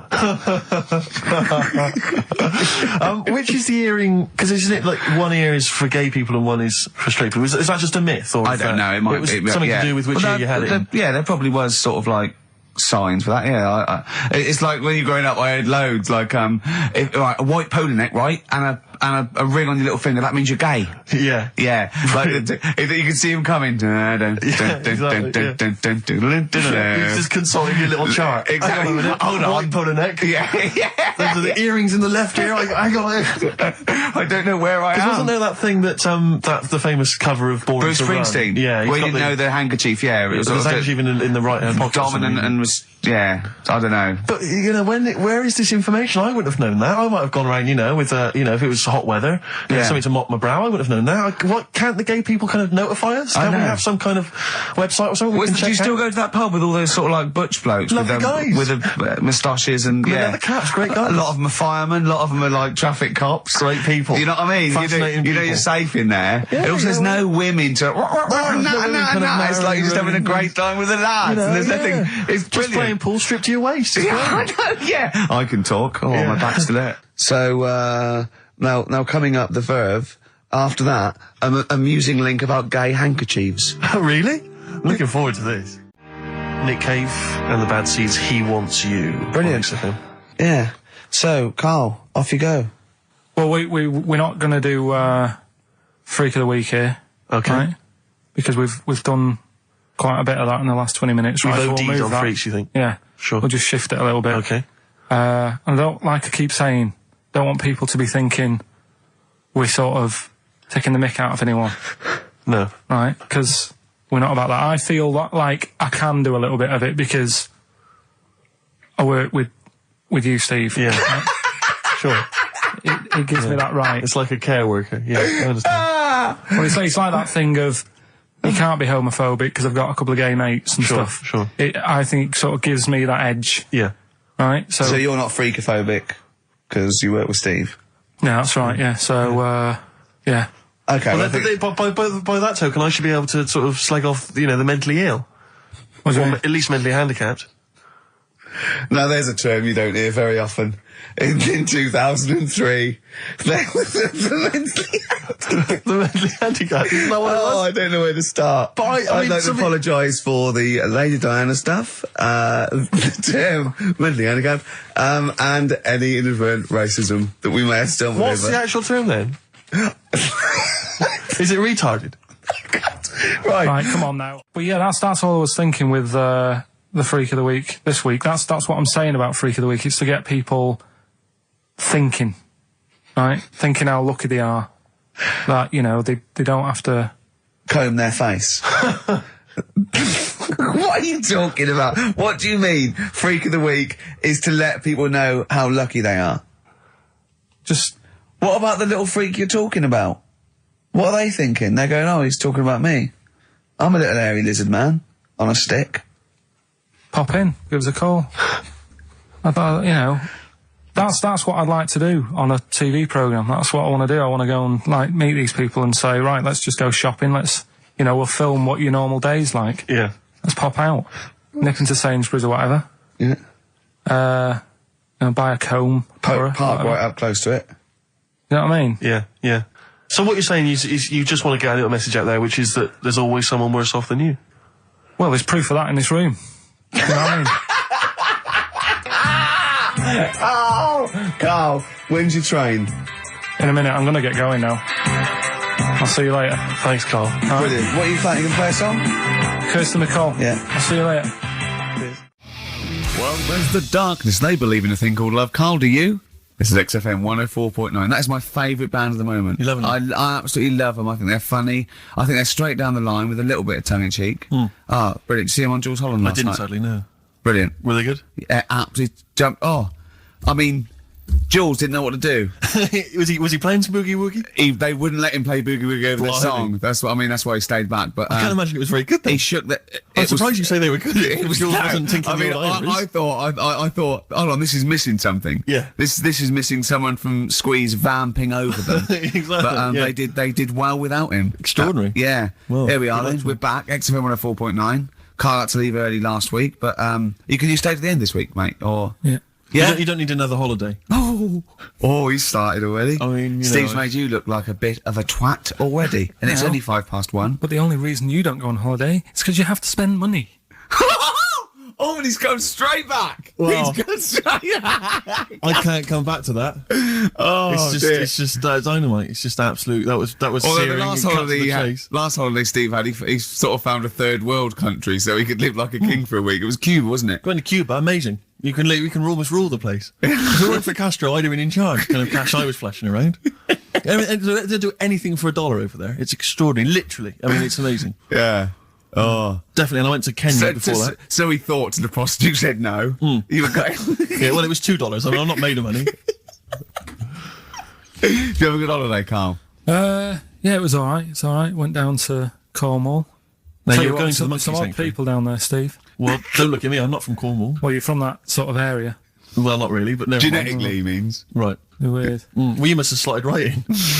What are they weird? What do they look like? Just all sort of odd people. A lot of old people, but not just old, sort of messed up old. What do you mean messed up old? It's just you can't just say that. There's There was a woman with a funny neck. Okay, in what way was it funny? Why did she have a funny neck? If you were writing an essay, you wouldn't say there was this woman with a funny neck. How would you describe it? She sort of had her head like pointed down all the time. Like that. Don't do it. It's his radio. No, but just for you, I didn't like that. Yeah. Walking about like Yeah. Okay. Right. So brilliant. that. I don't know. I was saying to Suzanne, what happened? You know, what do you think? Because Suzanne knows everything. That's the good thing about her being with you. You just ask her what happened to her, and Suzanne goes, "Carl, I don't know. Yeah. I haven't been here before." Suzanne, your girlfriend, or mummy as you call her. Oh, sparks are flying. Yeah. Flicking through because there's always interesting stuff in there. There was something about swingers. Right. I was like, what's all that about? Yeah. And it had an interview with some people talking about, you know, how they sleep about a bit. Yeah. And I thought, if my wife looked like that, I probably would. Because there was a few pictures of them and they were all pretty ugly. Yes. I thought, right. So I took that in, soaked that up, thought, there you go. Carried on reading. There was a bit in there about how women still have crushes, right? Yes. And the woman was going on about how she's 38, right? But she still fancies Chris Martin from Coldplay. Uh-huh. And, you know, even though it'll never happen, she's still got that little bit in her head that thinks one day she'll leave Gwyneth, right? And end up with her, right? Right. Anyway, so I'm thinking this is a bit boring, but I'm flicking through it all. And, Is this a Rockbusters clue? No. Right. And I read further on, right? And she said, you know, I like to go out with my mates, and we come up with lists in pubs of people who like, oh, you know, they'd be nice to go out with. She also came up with a list of unlikely lost objects, I think she called them. Yeah. Guess who was in that list? Ricky Gervais. Think again. Karl Pilkington. Right. Next one. Johnny Vegas. Said, lanky co-writer. Rubbish. Lanky co-writer. What do you mean lanky co-writer? Well, do I need to say any more? He said... Hang on, wait a minute. Let's not talk about... I don't know why you're laughing at my expense. I'm an unlikely lust object. Yeah, but yeah, what was it called? The list? The unlikely lost object Yes. list. You were in there, right? Who else was? Well, you weren't in there. Richard Madeley, Fine. Yeah. He's a good-looking guy. Alistair Campbell. Brilliant. Another handsome dude. What are you talking about? You think I'm ashamed or embarrassed about that? I'm proud of it. What magazine was it? I need to buy a couple of copies. It was. Need to get a t-shirt made. Yeah, and did she leave her number? Yeah. What magazine was it? I was just out of interest. I think it's called Red. Yeah, sure. Yeah. But now you've dissed those people that are putting themselves in their swingers because you've said they're ugly. So now we know what magazine it is. People are going to look at that. People are going to look at that poor woman, and they're going to know you think she's a hog. No, but I think they even know. Was there a picture of the woman who'd know. drawn up the list of unlikely lust objects? Mm-hmm. What was she like? I wouldn't waste my time. Thanks, mate. I know you're on my side. The Thrills on XFM 104.9. I'm Ricky Gervais, with me Steve Merchant, object of unlikely lust object. Steve Merchant. I'd like to have that now, prefixing my name everywhere I'm written about. I know, yeah. Did he make the freak list? Whoa! Which is a different magazine, isn't it? And I'm joking, of course. Karl Pilkington, a man of sort of quiet dignity and and in a way, he's got his own sort of inner beauty, hasn't he, Karl? Not really. Do you think? Well, I'll tell you why I don't think it is, because the woman that wrote the piece saying that I was an unlikely lust object has just emailed in. And Karl, you've offended her quite considerably. What did he say? Why? I wouldn't waste my time, is what you said. She's repeated that. Yeah. I wouldn't waste my time, the flaming cheek. Although it's a horrible picture, I am, of course, in real life, a vision of loveliness. I'm not 38, I'm 25. I don't think Stephen's that unlikely lust object. A sense of humour is important, and he's welcome to my phone number if he wants it. That sense of humour is important. That's a Is down, she a isn't it? swinger? Stop it! Don't have a go at the woman, I'm for goodness sake. messing about. She knows I'm messing about. Well, how are you messing about? I've told you this though. I've told you that anyone could be listening, haven't I? I've told you that before. Things you say, but we encourage him. We say, "What does she look like?" But it's meant to be rhetorical. That was a joke. That was Steve's joke. What does she look like? I.e., him joking, like, "Oh, I'll call her up because I'm on a list," and then you have to say that. I mean, that's what I mean. So chances are, if she likes Stephen, she hasn't seen him. She listens to the radio. So the likelihood is that, she was listening to this show. Yeah. So think. Will I drop the thing I was going to do about Lisa Riley? Well, She's not listening. Some people deserve it. She's still at lunch. What, from Tuesday? There's an all-you-can-eat place going out of business as we speak. Oh, bloody hell, she's back. You killed me. I gotta do Bambino. Please leave now. Please leave. So, No, but she knows I was only messing. This everyone knows you're only messing. We're all only messing. I hope we don't offend anyone of, any kind out there. We're only joking, aren't we, Karl? Yeah. Say something nice about her. What can you remember of the picture that you could say was good? Maybe she was wearing some It nice wasn't clothes. anything, to be honest. I'll have another look and have a look. I think she had a nice shirt, honestly. Well, there's the best band in Britain, in my opinion. Big words. The Darkness, Growing on Me, on XFM 104.9. I'm Ricky Gervais, with me, Steve Merchant and Karl Pilkington. Have you got the album? And already, they've had an argument. Yes. Well, I mean, I don't know whether we need to cheapen the show by discussing it, but I asked for a particular track. Karl is the producer, and he failed to get it for me. He's failed to bring it up from the record library. Completely failed in his mission. He needed to get 2 records, and he failed to get one of them. A 50% error rate there. Yeah, but like I said, I looked in the system, it told me what album it's on, I brought that album up. I'm busy. But, okay, so fine, you're absolutely fine then, that's no problem. You know, once again, that's a great excuse, Karl, brilliant. The show has been ruined, it's been partially ruined, but you've got a bit of an excuse. Alright, I didn't make a big deal out of it when you said, oh, and whilst you're down there, get us a new 50 Cent single. I never said, why you don't get this new 50 Cent single. I asked you if 50 Cent single was lying around. If it hadn't been here, I wouldn't have worried. So I get it, I did that for you. Right. And when I come up, you say, has it got swearing in it? Well, I don't know, it's 5 to 1, Steve. You're the I haven't got time, I've been whizzing You're around. the producer, it's the brand new single. I'd have thought it had been lying around in the XFM office anyway. But I don't have time to sit around listening to music. Sure, well, yeah. Right? I know that you have. Now you've got an iPod that can hold 7,500 songs. I don't know when you're going to get round to loading all them on, but I haven't got the time. Sure. Busy. Yeah. Fine, okay. No, that's a perfect excuse, Karl. Well done, mate. Right. I just hope that I never have to depend on you in a real emergency.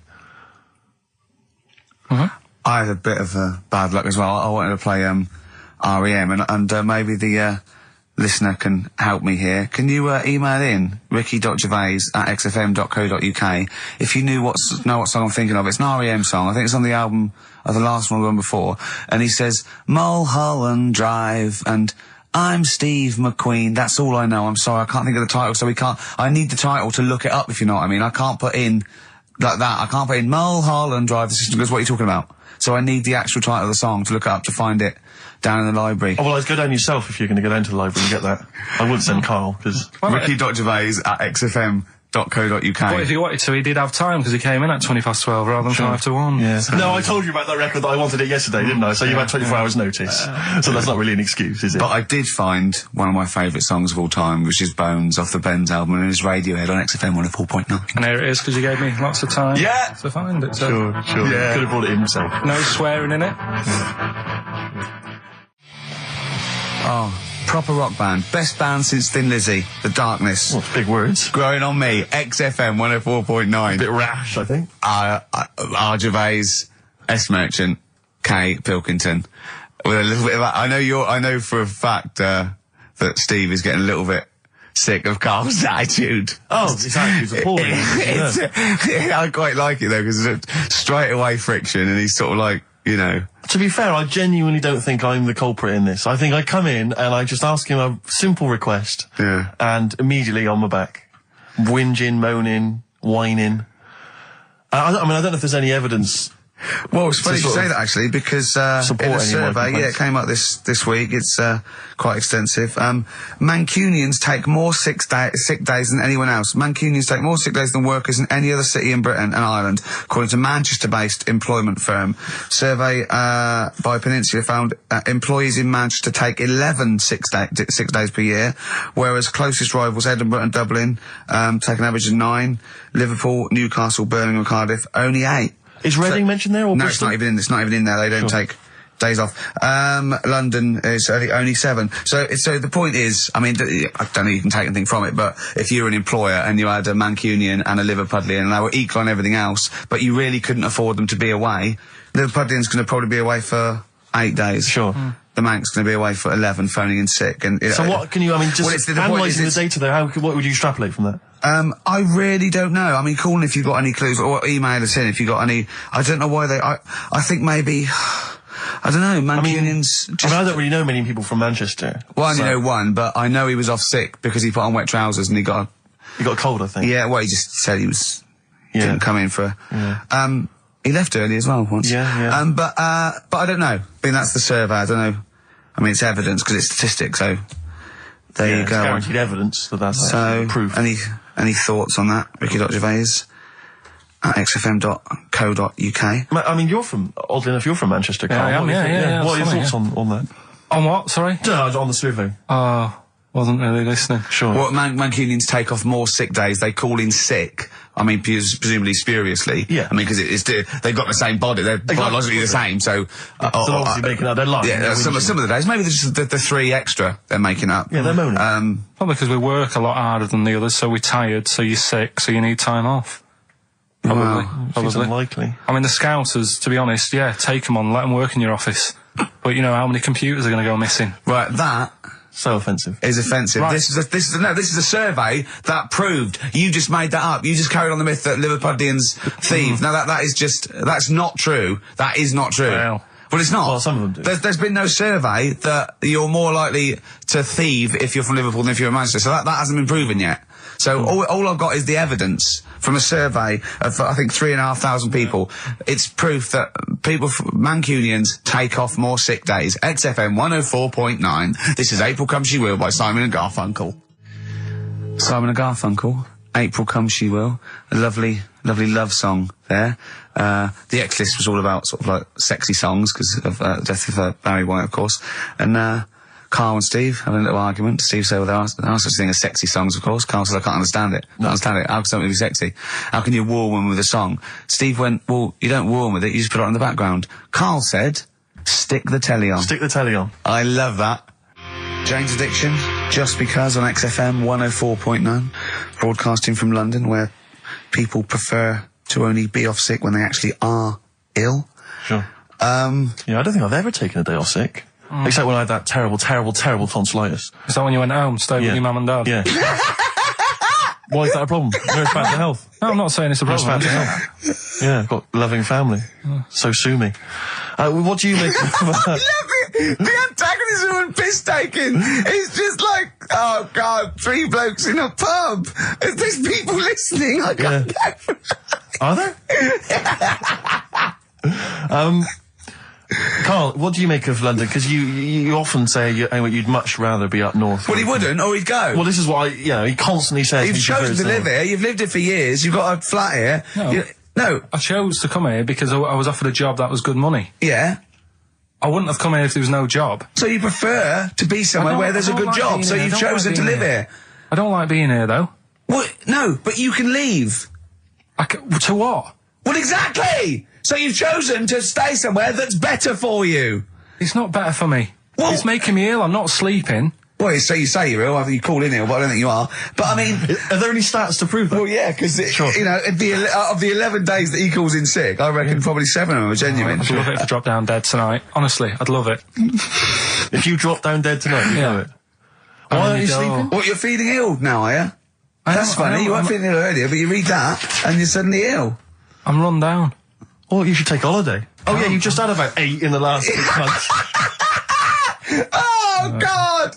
Why are you run down? Why are you run down? Yeah, what have you done? You sit in a little air-conditioned office. I haven't got time to tell you. Let's move on. Let's get on with stuff. What have we got anyway? Because we didn't have a chance to meet up this week. Me and Ricky could have done, but you said you were busy, Steve. Yeah, so that's probably why you don't get run down. But finishing work at about 4 o'clock. No, so I could have had the meeting, but we gave you a time and you suddenly decided with very little notice that you couldn't make it. So make it meetings and that. So what have we got? What have we got? It's 1:20. What have we got? We're on till 3. Well, we've been talking. We've been doing well. We've been playing some great rock and roll. We've been playing some lovely songs. We've told them. We've explained a survey just for employees. Be careful. Yeah. We've put that out there. We put a shout out there. People know. Would you say it was probably safest if you are an employer to never employ Mancunians? Well, I wouldn't go that far. I wouldn't go that far because you see that's only an average. So I imagine some Mancunians, like Londoners, are nice, reliable people. It's probably just a few bad eggs that throw the stats up a little bit. People that would go, I'm not coming in today. I'll put on some wet trousers. Sure. All right, stay in bed. Yeah. Stay in bed. Yeah. You still got them on? Yeah. Well, pop them off. Yeah. Put them on the radiator and go to bed with a little duvet. That'd be the best thing to do. Yeah. Yeah. So, all right, Karl? Right. What's your attitude? Is it because you're tired? Yeah. Well, why are you tired, though? You weren't staying up watching those Channel 5 films again, were you? I'll tell you what, me and Steve were having a little meeting yesterday over lunch about, planning stuff for the show. And, Gary Kemp came up to me, started having a little chat about old times, and, I went, oh yeah. As he went away, Steve said, right, think of this. He said, Rick, don't take this the wrong way. Remember that sentence, don't take this the wrong way. So there's a right way and a wrong way. I could have taken this comment. He nodded to sort of Gary Kemp and went, he's aged better than you. I went, well, how could I take that the wrong way? Yeah, it's not offensive. No. Well, the point is this. He didn't know me 20 years ago, so he's actually saying, Rick, don't take this the wrong way. He looks better than you do. Yeah, well, he does. But why say that, Karl? What? Did you really say that? Yeah, although, can I just backtracking for a second? I love the fact you said you bumped into Gary Kemp and you reminisced about old times. What old times did you share with Gary Well, no, Kemp? he came up and said, did we drop the pops together? I went, no, I did Razzmatazz. I said, oh, we did Razzmatazz. I think he was thinking, had he ever met me before? But he hadn't, because we hadn't. That's what I meant. Yeah. Yeah. And, But if you had to make an objective analysis... I wouldn't. I think that's out of order. Sure. I mean, you're always slagging me off, but apparently you can't make a value judgment on something else. No. I wouldn't do that. Well, because you're morally all over the place. You don't know where you're coming and going. Leave it. Sure, you should hear what I say about you, behind your back. So, would you say you're better looking now than you were? Or Than I'm what? would you say you're better looking now than you were? Than I was when? Well, like, have you aged well? Yes. You've aged well. Yeah, I've kept my looks. bit of Dando? Bit Evan Dando, this would be lovely, yeah. 2-pack. I'll tell you what, we should get rolling. Rockbusters. No. All right. No. Well, he has done it. He just said that he was worried about it because we said it's the last one. What do you think, Carl? I just don't think... I mean, can I just say now, Carl, seriously, I'm only responding to what we're getting on the email, which is people do not want Rockbusters. They really... There's one guy here he says, it's James Pooley, he says he's preempted Carl by giving my answers to this week's quiz. I don't know what the clue would be, but his answer is no van ear, Nirvana. Yeah, good. No Vanny. That sounds like one. Number 2, he's just guessed. I don't know again what the clue would be, but the answer is Kid Creosote. Yeah, that's good. That That's would a be typical perfectly viable. Rockbuster. That is brilliant. That's a better game. And the last one is Harry Seacombe. Yeah, that'd be good. So, I mean, maybe we should reverse it so people and we have to come up with the clue for them. And we win the prizes. Yeah. Have you got prizes ready as well? It's all there, but... Oh, I feel sorry for him now. I mean, what the prizes would have been. I'd rather just give them away to the first person to email in, frankly, than have to go through the torrent of Oh, God. Rockbusters. Look at Carl's face. I wish you could... Oh, can't we get this on telly just for Carl's face? Hey, I'll tell you what we could do, Steve. You know, like Smiley Miley and that used to take the Radio 1 Roadshow out? Oh, man, that would be amazing. Come on. Should we take it out? Hello, Bournemouth. Yeah, how many miles have I done? Don't care. No, Exactly. should we do this? How many miles have we done? Well, XFM's down the road. Yeah. 1. Yeah. Should we take it out the road just so they can see Karl Pilkington? To be fair, though, I mean, you're not really keen to leave W1, are you? Well, we wouldn't. Right, so where exactly would we take the roadshow? We'll do it outside. Outside the building? Yeah. Right, okay. And what would we It's do? called a roadshow because it's in the road, and I imagine, isn't it? And we'd give away T-shirts? Throw in T-shirts, and then we'd have a Anyone's band. hat. We'd have band playing. What was that band playing tonight? I forget, something Diesel, was it? Yeah. See, instantly forgettable. I mean, that was my point, really. we could have them on. Yeah, great. Yeah. We'd get a couple of celebrity pals down. Someone from Big Brother 2. That would be ideal. Well, Josh, the other little gay fella. Yeah. He'd come on, just wave. Yeah. I'm beginning to like the idea. Yeah? Brilliant, yeah. So we'll have Josh, something Diesel, we're playing the Bull and Gates tonight, whatever it is. Yeah. Right, I'll throw out some T-shirts. Yeah. And then, Carl will do a live Rockbusters. Yeah? Well, I don't know. Do you want it? I just think that ruins it slightly. It would just bring the whole afternoon down, Rick, I think. We get it sponsored by someone. Yeah? No? Well, I'm just trying to No, sure, inject a bit of... Read the prizes, what they would have done. There's a PlayStation game here. I guess it's maybe not been released yet. It's a little demo of that. What's this? The American Song Poem Anthology. I don't exactly know what that is again, but lots of songs on there and a couple of compilations, arbitrary compilations, the Club Anthems compilation, the best summer holiday album ever. Wow. There it is again. You've certainly sold it to me, Steve. The best air guitar album again. Brilliant. And an old edition of Only Fools and Horses. So, you really haven't put the effort into the prizes, Carl. So if that's the prizes, if that's the whole point of the competition, and they're the best prizes you could conjure up, in God's name, how bad are the clues this week? That's why he doesn't want you to do it, Carl. Oh, we won't bother. Forget it. Doesn't matter. Good. Excellent. Well, that's resolved. Brilliant. That's excellent. What we have got, though, is Educating Ricky, haven't we? Well, another one of my little things. Oh, it's brilliant, then. So how long's this going to last before you want to get ditch this? Well, we'll see. A couple of weeks. Not like that, Carl. It's all one. It's one love, man. We're on the same team, man. Yeah, we're just one voice, man. One true voice. Like those lads. Yeah. They could play. Right, well, the Educating Ricky, They could right? play. Well, why don't we play a record and come back with Educating The Ricky? Wind, Cat Stevens. We need beautiful to get the Beautiful jingle song. queued up as well. Yeah, I'll get the jingle queued up. No, yeah. I haven't got Neil Young lined up yet. No, not you, on Cat Stevens. I gave it to you. I know, we're not playing that yet. Can we just play a record? This is just sounding rubbish. Well, I told you to. See, so why aren't you playing the record I told you to play? Because we've just had something chilled, right, from Tupac. Let's lift it up a bit now with a little bit of blur. Right? Come on, play it. Oh, I'm not sure. I just have. Crazy beat there on XFM 104.9. Right, we're gonna do Educating Ricky instead of Rockbusters. Incidentally, on the subject of Rockbusters, we've just had an email from Phil. He says, I could do with this week's rather shoddy array of prizes, as I'm doing a car boot sale tomorrow and need a bit more tact to fill the table. Probably send it we might as well do it anyway. Yeah. But Educating Ricky, it was a feature. Well, actually, about a year ago, I started a feature called Educating Karl, because we found out he had 1 E at O level at history. And I'd educate him on things like Rasputin, things that I thought he'd be interested in, Winston Churchill, some of the greats, some scientific facts. And then I said, it's your turn, and he started telling me about people born without legs. Some people have got a funny eye. There's a woman whose tongue's longer than her arm. And really, turning the screw on education. Yeah. So I don't know what he's got for me today. Maybe a dog born a cat. Let's have a look. We've done that one, we've done that. Is there, because often we should point out there's sometimes a crossover between Educating Ricky and Cheeky Freak of the Week, just in terms of subject matter. Yeah, so we've done Cheeky Freak of the Week, we've done all the freaks. What have we done with the Freak of the Week? There's a dog. There was a woman that had the back legs of a dog. What was last week?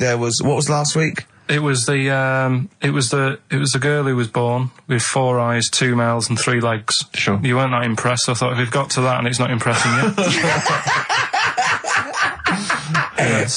We are a tough audience, I admit. Let's move on. 50 Cent.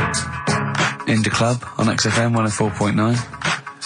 So, Carl's a little bit fed up today. Actually whinging. I mean, properly whinging. Fed up. Reckons he's tired. Reckons he's overworked here.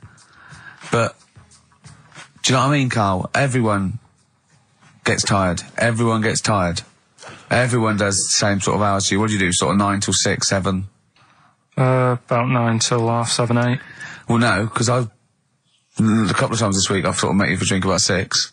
So, it's funny, isn't it? That's weird. Some of the times I've come back after it, just for another 40 minutes or something whilst no one's around, try and get stuff done without phones going, without emails coming in. Yeah, we got to do it. Can I tell you what I think's a disappointment? You're in a department. You got to do it. I just think it's a disappointment that Karl hasn't been able to put that aside and rise to the occasion. He's only got to do this show once a week. I know. You and I, we're tired. We've got you've got one job. We've got about 6. And we're still doing it. Do you know what I mean? We still do it. We still Well, come you're a professional, Rick. I mean, that's why you've won multiple awards, is because you're willing to get up there, even if you're feeling a little bit under the weather, even if you hurt yourself, or you've got an injury of some kind, you're up there, you're doing it. Yeah. You're entertaining, you're providing a service. Yeah. So... It's disappointment. Yeah, but I've pressed all the right buttons at the right time. Indeed. Right? That's what I get paid for, yeah. Done that. The adverts have gone out. Sure. You know what I mean? I've made you cups of tea. It's the negativity which is a problem. It's the vibe. You're bringing us down. Bringing us down. And therefore the listeners. Therefore the listeners bringing us down. If you don't like London, you know what to do. Well, I'm trying to get out of here, aren't I? We just bought a new flat. That's not the best way. Buy a flat in Manchester, live there.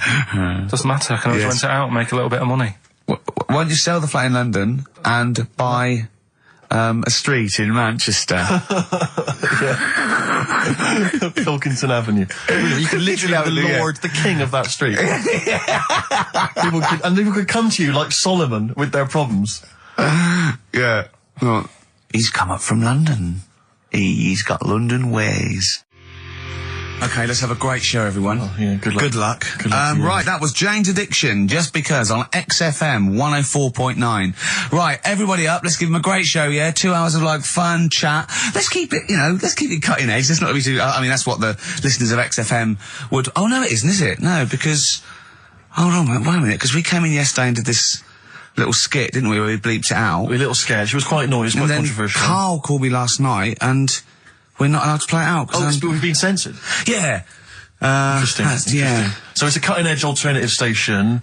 Wants to push the boundaries, wants to be thought of as rock and roll, a bit punk rock. Yeah, because I said something about the radio authority. I bleeped it out, what I called them. Yeah.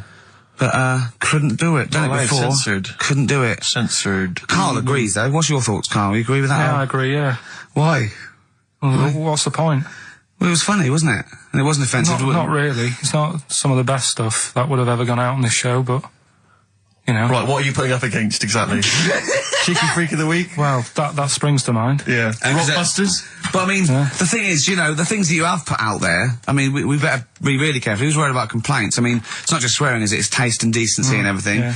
So we can't laugh about the disabled anymore in the Cheeky Freak of the Week. Can't do stories about elderly relatives with genitals looking like a split tennis ball. Can't do your dad putting a child with learning difficulties in a bin. So, what should we just play music? I think that's all it's going to have to be, yeah. Play a record. Accidents Will Happen by Elvis Costello on XFM 104.9. Carl's a little bit stressed, but it's not his fault. It was the boss that overruled him. He came along. What did he do? He heard you listening to it. Yeah. What did he say? He says, what's that? I said, it's what Ricky wants to play out tomorrow. Yeah. And he said, well, can't go out like that. Too many... But they're all bleeped. We bleeped the swear words. Yeah, but he didn't want it to go out. I mean, you got to remember, right, you came in yesterday to have a chat about what we're going to do. Yeah. One of the topics that I said, let's talk about, which I came up with, was... Let's talk about swearing. No, you said you never had a problem with swearing. We said normally, yeah, that's right. And then we did the thing about, isn't it funny that you can, the thing about you can bleep a swear word by taking out the vowel. So we're going, so it's the vowel that's offensive, and we did a little sketch around that, and then ended, he wanted to completely obliterate the word in the end, didn't want to put the thing in that we said about the radio authority, which I think it was valid and wouldn't have got a complint. Yeah, but at the end of the day, he's the boss, and what he says goes, doesn't it? Sure. So, yeah, I was just going to say, right. But what you got to remember is what he also said is if you want to pay the 70 grand fine, then go ahead and do it, Steve. There wouldn't be a 70 grand fine there, would there? Well, you don't know what it'd be. But will you pay it? Will you pay for my mortgage? Will you pay for his mortgage? Will you feed his kids? He wouldn't be fired. What do you mean? Well, I tell you what, if it's not a fine, we'd lose the licence, then we'd all be fired. Right. When you're sat at home. Do you seriously think you'd lose the licence for that sketch? Well, does he really seriously think you'd lose the licence for it? It is not the worst thing we've ever put out or done or ever will do. Yeah, but it's the fact that he said don't put it out, and you're like, throwing your toys out the pram. I want to say it. I want to say it. How old are you? But you still want to put swearing out. It's a discussion about the radio authority and the way people are interested. Yeah, but leave it. Let's move on. Don't get annoyed. Yeah, but I'm annoyed because you've been at it since about 12:30. I know. Well, I like to get in early to plan the show. Yeah, but there's been no planning. So, to be honest, I'd turn off today, anyone listening, because there's nothing. Carl, there's never anything. There is. There's sometimes some good things, but today, seriously, what is there? I'd leave it. Something half decent that's been on this show. Loads of little interesting topics. Go on, I can't remember any. Right, gays in toilets. Yeah. Not particularly interesting. Fascinating to you, perhaps. Right, well, I'd prefer to hear that than just a load of swear words. Well, we wouldn't have heard any swear words. We'd have heard some bleeping. Right then, so that's entertaining, isn't it? Load of bleeps. It's just because you don't want to stand up to your boss or say anything. Don't get annoyed with us. I'd stand up to her if I agree with what I'm arguing about, but I'm not falling out with him over some crappy thing you want to play out. Don't say crappy. Well, it doesn't matter, because I'm not here next week, I tell you that. I've canned this in. Don't say so crappy. if Andrew is listening, someone else can be here next crappy. week. Play a record. We apologise for the word crap. That's out of order, we should be. Big Sir, The Thrills on XFM 104.9. Started off another nice atmosphere again in the studio. Don't blame me, it's not my fault. No, I know. Well, it's your fault, mainly. Yeah. You are bad. You are quite bad. Come on. Come on, you are. Don't try and win him round just because he scared you. I don't know who's that against. Is it me or him? I don't know. It's you. Right. Well, I'm not a coward. No. I'm not a coward. Okay, I'm just thinking of the listeners, Rick, and I just want them to be entertained. Yeah. Luckily, that's not a big problem for us. What, you mean we're effortlessly entertaining, or there's no listeners? Well, yeah, somewhere in between. Yeah. Carl, what's happened to you this week, mate? What's happened? Come on. What, nothing's happened? Come on, I came in, and he had an hour lunch break. You know, he's sort of like he never gets a break. I came in one day, he was out for an hour, and I had a little chat with Andrew Phillips about, where we were going with the show, and, Where are we going with it? You come up with anything? Dear. It's how far we can run it into the ground. Yeah, no, if we go off air, it certainly won't be through, being cutting edge or controversial, because people are just turned off because it's too boring to listen to. But he was out for an hour. Having a lunch break for an hour, and always saying he's too busy. I know, yeah. It's interesting. Actually, on the subject of that, I noticed Dan here has emailed in. He says, I was listening to last week's show, and I think Carl is taking his job for granted. I'd love to swap with him for a week. My qualifications are that I can press play on a CD player and stop. Carl, what do you think of that? And it can come in next week, seriously. It says here... Don't get ratty, Carl. I'm not being ratty. Dan, email me. You know my address, email it, it'll be sorted out. You can be here next week. Dan suggested we could call it Carl Idol, where people audition each week, or perhaps Bone Idol. I like that. Bone Idol. Brilliant. Have we got a monkey news, Carl? Don't know if I can be bothered. Play a record. Beautiful. Billy Bragg from his Essential Billy Bragg compilation. Now, I know a lot of people are thinking Billy Bragg, I can't be bothered, politics, and I have to say, buy this CD, skip past every song that is, for instance, there is power in a union. Don't be duped by fascism. Yeah, it's your right and duty to vote. Yeah. Right wing, wrong wing. Exactly. Ignore all that. But Just listen to the love songs. His love songs are beautiful. Yeah. It's fantastic. Tonight I celebrate my love for you with a pint of beer and a new tattoo. It's great. Brilliant. Yeah, lose the ones about, Exactly. Striking. Yeah, exactly, because we know what we think of that. So, I heartily recommend that. Carl, we're on happiness. Carl, Yeah. I'm trying to explain to Carl that the aim to, is really to get on a 10. Yeah. For I like happiness. the He's fact on that he 4. started on a 9. But I love the fact he's happy with 4. Yeah. I love that. No, but what I mean is, right, I'm not looking for, like, happiness. Right. I'm You're not alright. looking for happiness. What? What's that for? What I mean is, right, I'm happy when I'm not fed up. So what I mean is, I'm happy... Is this your new book? Psychology of the Mind? What is that? I'm happy when I'm not fed up. That's like an 8-year-old trying to explain happiness. Johnny, what is it when I'm happy when I'm not fed up, miss? Well done. Good boy. That's it. You're happy when you're not fed up. Talk like an adult. Yeah, but that's what I'm saying to you, though. What? I'm happy most of the time. It's just that when things niggle me, I find that... I realise when I'm annoyed more than when I'm happy. But Carl, every time we talk to you, you are whinging about something. You've got something that annoys you. But he's one of those people that if he whinges loud enough, he gets away with it. Like he's in here, I think he goes, I'm really busy. I come in and he's doing nothing. He's chatting, because he's having big, long chats with everyone about how someone's wound him up. Yeah. And they all come in and they go, Carl's fed up. Because he's got this show. You know what I mean? He's wormed his way. Hang on a minute. You came in moaning about the Post and that today. Yeah. Well, everyone's annoyed and frustrated by that. There's small businesses going out of business. I'm not. You haven't heard me. No, you're not, because who's sending you letters? No one. You've got no friends. You've said that yourself. Yeah. You've openly declared you don't want friends. They're too much hassle. Yeah. That is my joy. Friends that is the point of life to me. I can't wait to see them. I squeeze their head. I welcome them in. Oh, they annoy me. They annoy me. Annoy me. I love it. Friends are annoying. He's even scared of doing something with a friend or getting a gift because he goes after buying one back now. Yeah. It's sort of like life's a bit of a chore for Carl, isn't it? Well, anyway, all right, let's leave that aside. Obviously, you're never going to be entirely happy, although apparently you are already on the brink of happiness. All you have to say is your hair looked nice. That's all you have to say. Yeah, it looks good, yeah. And that's it, end of story. What's the point in that? What is the point in that? Because she doesn't really care what you think, but she doesn't want to hear that she looks like Dave Hill from Slade. She's not having her haircut just to please you, Carl. Despite what you might think. He's taken aback by that. Yeah. I was with Joe Cornish last night, went to a little do at Jonathan's house, and Joe was there, and he walked in, and I was taken aback by how tall he is. Sure. Because I'd forgotten, and he's about 6'4", but he's unlikely to, you know what I mean by that? It's sort of like some people surprise you. And he was going, I don't consider 6'4", big. I said, well, it is pretty big. I said, but I know what you mean. I walk around with Steve Merchant. Yeah. And he went, how tall's Steve? And I was 6'7". Yep. And Joe went, oh, that's nearly a disability, isn't it? Do you know, he's absolutely right as far as I'm concerned. No, do you know, I genuinely, since school, I used to go to school with a little disabled fella. Lovely guy. No, I swear to God, lovely guy. And I remember he came in when we got in the sixth form, and he'd basically got, I don't know what the ins and outs of it were, but as far as I could tell, he'd got a car for free. A specially converted car. Yeah. You know, because he was disabled. And he was driving that around. Same as Carl. Me. I need this, I need that. But it seemed to me that I was thinking, well, why can I not get something similar? Because there are some cars I can't fit in. Because I'm too tall. I genuinely cannot drive the smaller cars, the cheaper cars. I'm obliged to buy a more expensive, larger car. Because I can't fit in the toilet. Yeah, that's like saying you've got pay more for your shoes because there's more leather, which is true. Which is absolutely true. It's a nightmare getting shoes. But fat people have to pay more. Do you know for what? It's a nightmare getting chairs, comfy chairs that I can sit in the home. I sit in a chair for very long, my back's killing me. Now, how is that not a disability?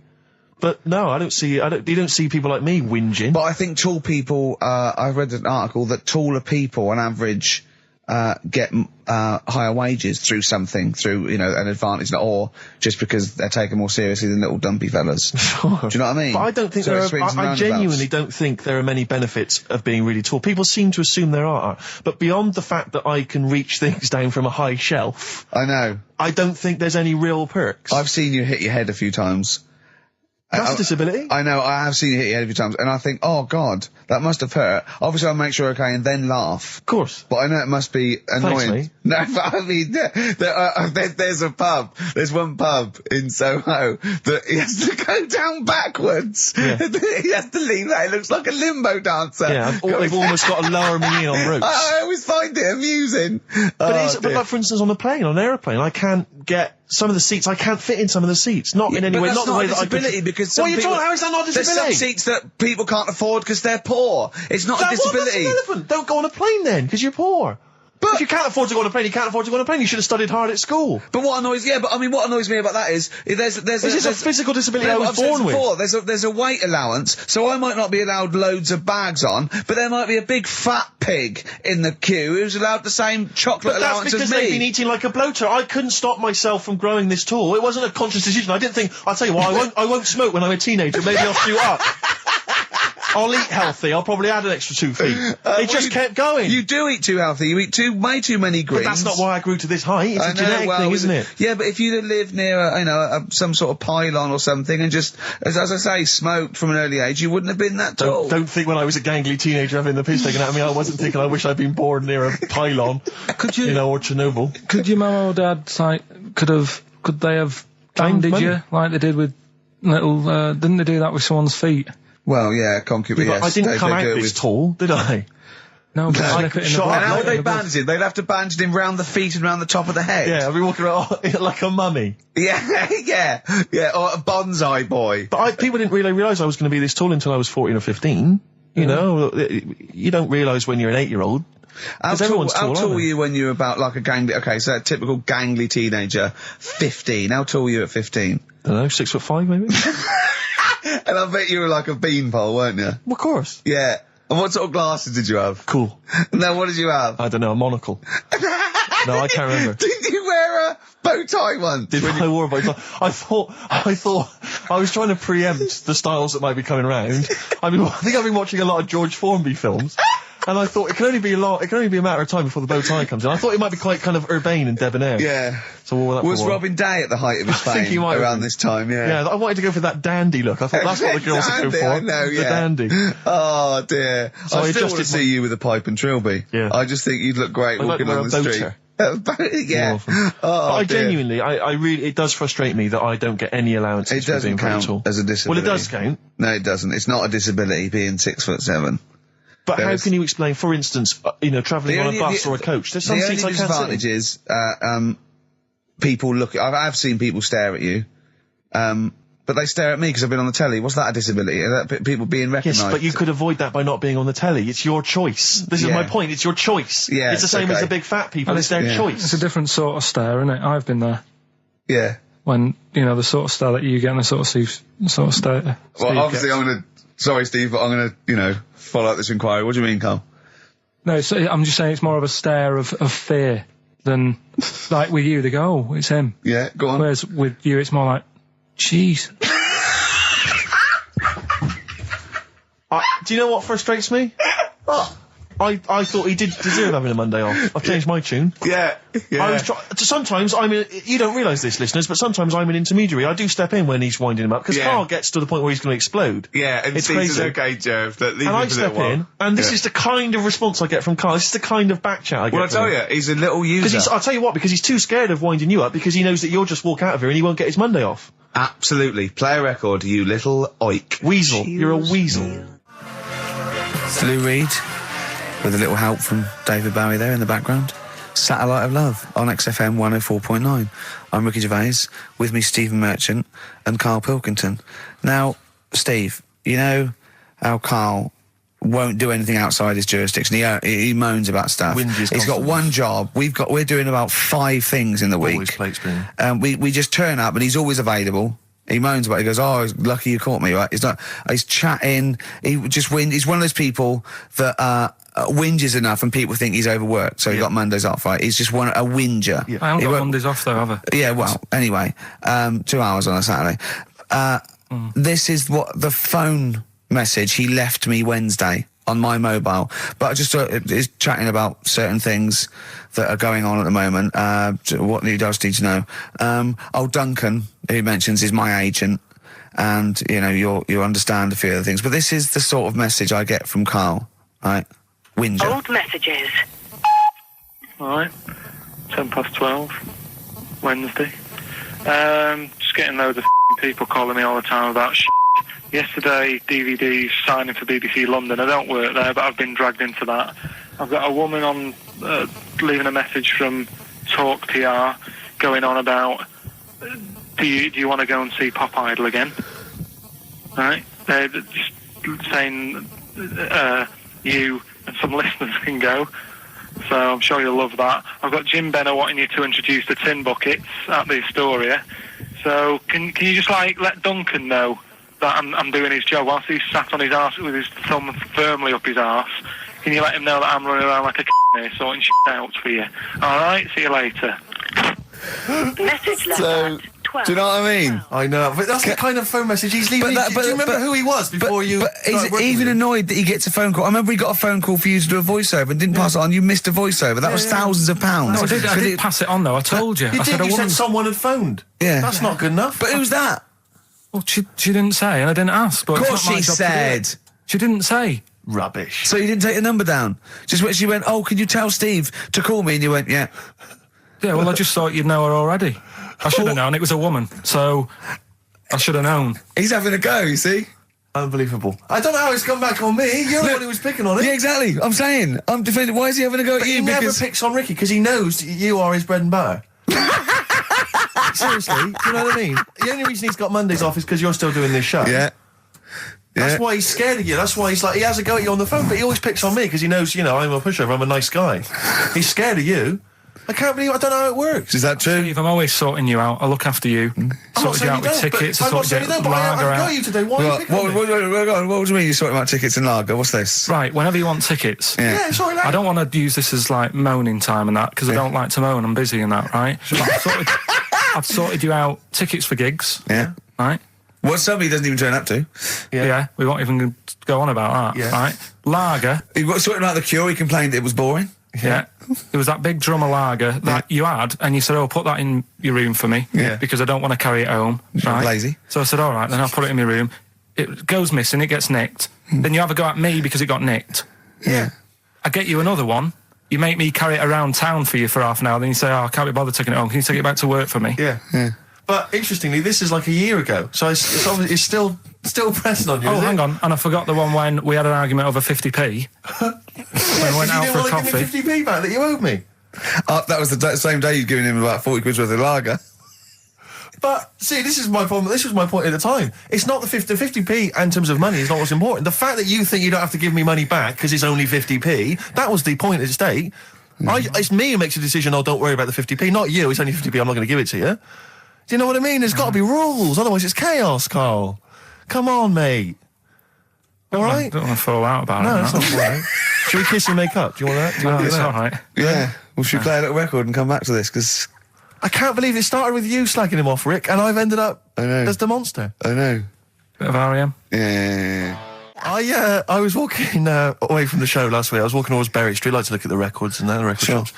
And I was on my mobile phone, and I was chatting away to someone, and what can only be described as a prostitute Go on. stood on the street corner. Was she a woman that gives you sex for money? Yes. That is a prostitute. Yes, that's what I thought. Go on. And as I was walking by, she said, "Do you want to buy sex?" What a place. Now, You sure my- it wasn't a market trader giving 6 plums away? No, or it was something? definitely 6 for a quid? No, it was definitely Go a on. prostitute. Yeah. And what annoyed me about it, what I wanted to pick her up on something, was the fact that I was on my mobile phone. It's like, So can you she was imagine? rude. Who would what am I going to hang up? Sorry, Mum, can I call you back? I've you just know, had an you know, offer. you say you want me to meet more women. And you know you sent me that 30 quid Exactly. for my birthday. Yeah. Sorry, Mr. Johnson, I'm really excited about the job. Can I call you back? I'm just going to negotiate with a whore. And it was just sort of, you could tell that she was clearly probably desperate for crack or a latest fix of smack. So she was literally the normal etiquette of prostitution. You know, that they hang around, they show some thigh. I've seen this in They films. will ya. Yeah, They exactly. will, yeah. Take you out for a meal, that sort of thing. That had sort of gone out of the window, and she Yeah, was just sure. there, desperate, running around Did the she go out of a streets window? like a Because that's doll. another thing they sometimes do, specialist Exactly. ones. But I was shocked because I've never been propositioned before like that. Really? In London. I was That's weird, isn't it?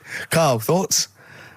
I think you'd be sort of approached a lot because they tend to sort of go for people who look like they haven't got much chance. Sure. And I'm not being mean. No, you know what I mean, mate? I've known What do you a you long mean? time. Sorry, I'll let you go back to it. In what way aren't you being mean? By saying that No, Steve... go on. Steve knows is a little bit odd looking. I don't think... Well... No, he does. Do you know? Yeah, before, no, but it's not what he thinks of his looks. Yeah. It's what he thinks of you talking about his looks on... No, but it's on. like how you were talking before about, you know, your eyes are bad. It's nature's little way of saying, look, nothing to see here, right? Don't get that! I don't know what you mean. But when you look in the mirror and that, they've gone, look, he hasn't got the looks, let's make his eyes bad, right? Yeah. Nothing to see here. Yeah. That's what I'm saying, See, they're I- balancing it out, right? Yeah. And it's funny, right? Now we're on the topic. Sorry, Right, I wasn't- Johnny Depp. Now listen, but... I'm gonna... My chest is gonna burst at this moment. Whenever we go because- into this conversation, I always think to myself, Carl, do you know what you look like? I'm gonna burst. You know, seriously, can I be honest with you? You look like, you know, if you've got like a balloon, a hot air balloon, right? Just a little balloon, like a party balloon. If you drew a little face on it, right, and inflated it about halfway, that's what you look like. Right, I wasn't... No, play a record. I don't want to get into this. Listen, It's too now, intense. now you've got onto this. Let's just nip it in the bud now. I'll tell you something that I wasn't going to tell you because I think it was I don't want to hear it. I don't want to hear it. Right, it was on the tube. Right, well, I wasn't. Someone told me they were on the tube. Right, and the tube pulled into a station. Right, and one of the women saw the poster that's out at the moment with you and Rick on it. Right. Yeah. So this woman apparently goes, "Oh look, there's Ricky. Ricky's on the radio." Right. And the other woman goes, "Oh yeah, don't you listen to it?" So she goes, "Oh, I didn't know he was on the radio." And she goes, "Oh, I'm sorry, Steve. look at." Because he didn't sound this bad. She said, "Oh, look at that person he's with." So she goes, "Yeah." She said, "That's Steve." She said, I was sort of aware that he looked odd because Carl mentions it on the radio. Yeah. So it wasn't as much of a blow to me, but I can see how it was a bit of a shock to you. Yeah. So that's weird, isn't it? Yeah. And that isn't me sort of telling this woman to say anything. That was all happened without anybody else sort of bringing it on. Yeah. Do you know what I mean? Yeah.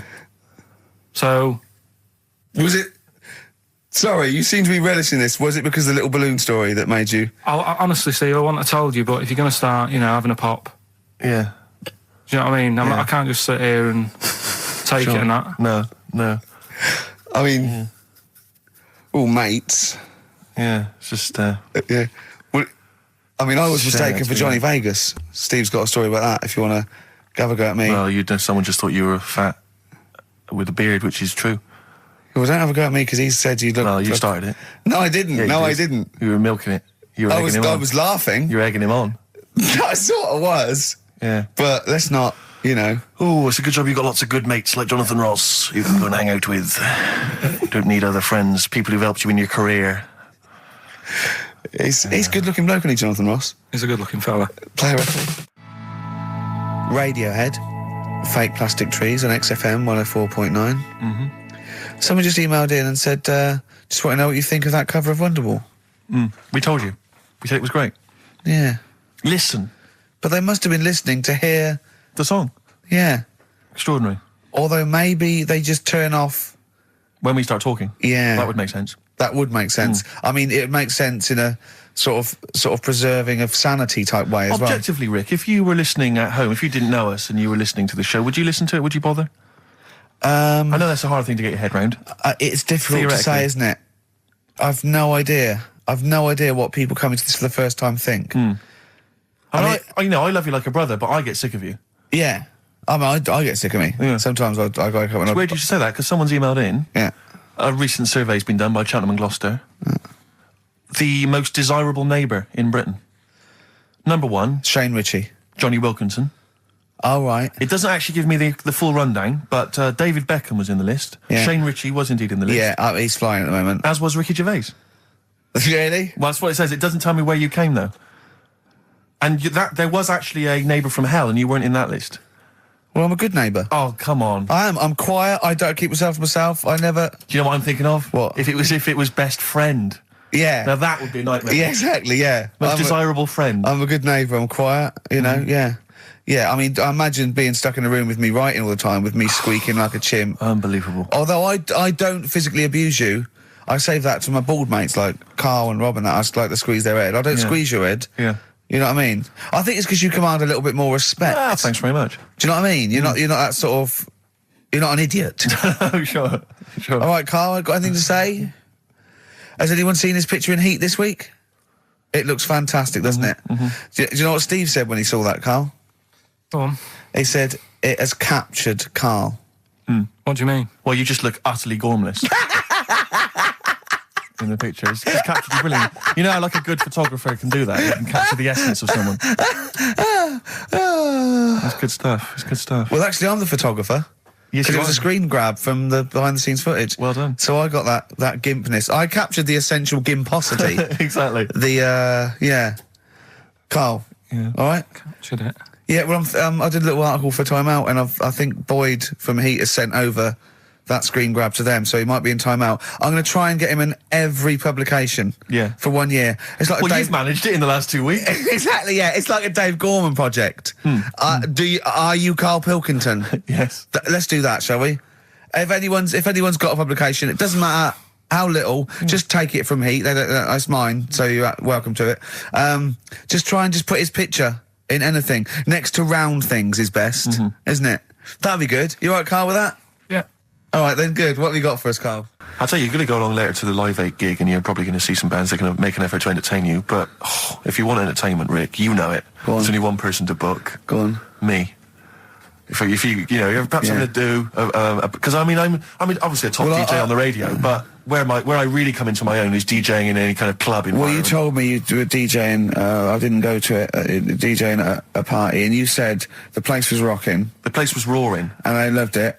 Carl just said he was there and they weren't. Well, that's nonsense, Carl, They because weren't, you know so- very well that when I'd put on a tune, they'd cheer. Yeah, but it was late on in the night. They would have done that, whatever you put on. That's nonsense. No, they were happy and everything. I'm not saying they weren't having a good time. It was your party. It was all right, but they weren't going mental like you're sort of making up. They were definitely going mental. When I put on the Proclaimers, they could not believe their luck. They would have walked 1,000 miles.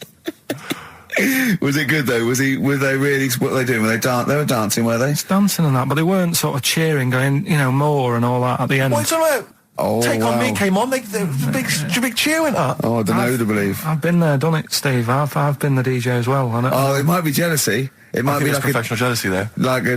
Yeah. I think it's because my fortunes are on the up and these are on the down. You know, we all know famously that he had Pilkington making music, his Didn't DJ happen. outfit. Didn't happen. I did enough. I just wanted to do enough to pay for the equipment. And I did. And that was that. But I don't like crowds, do I? But you're safe, aren't you? You're behind the little thing with the flashing lights. But there's still a lot of people and that. Forced fun. Don't like that. Forced It's fun. not forced fun. They haven't got to dance if they don't want to dance. Yeah. Don't like it. 104.9 XFM. You alright? This is Carl, producer of Ricky Gervais and Steve Merchant. They're not about today. Ricky's on holiday. Steve couldn't be bothered. So I'm left here with all the DATs. That's a digital audio tape of all the shows they've done since they've been here over the last, I don't know, year and a half or something. So we'll play you some of the best bits. All right, so here's the first bit.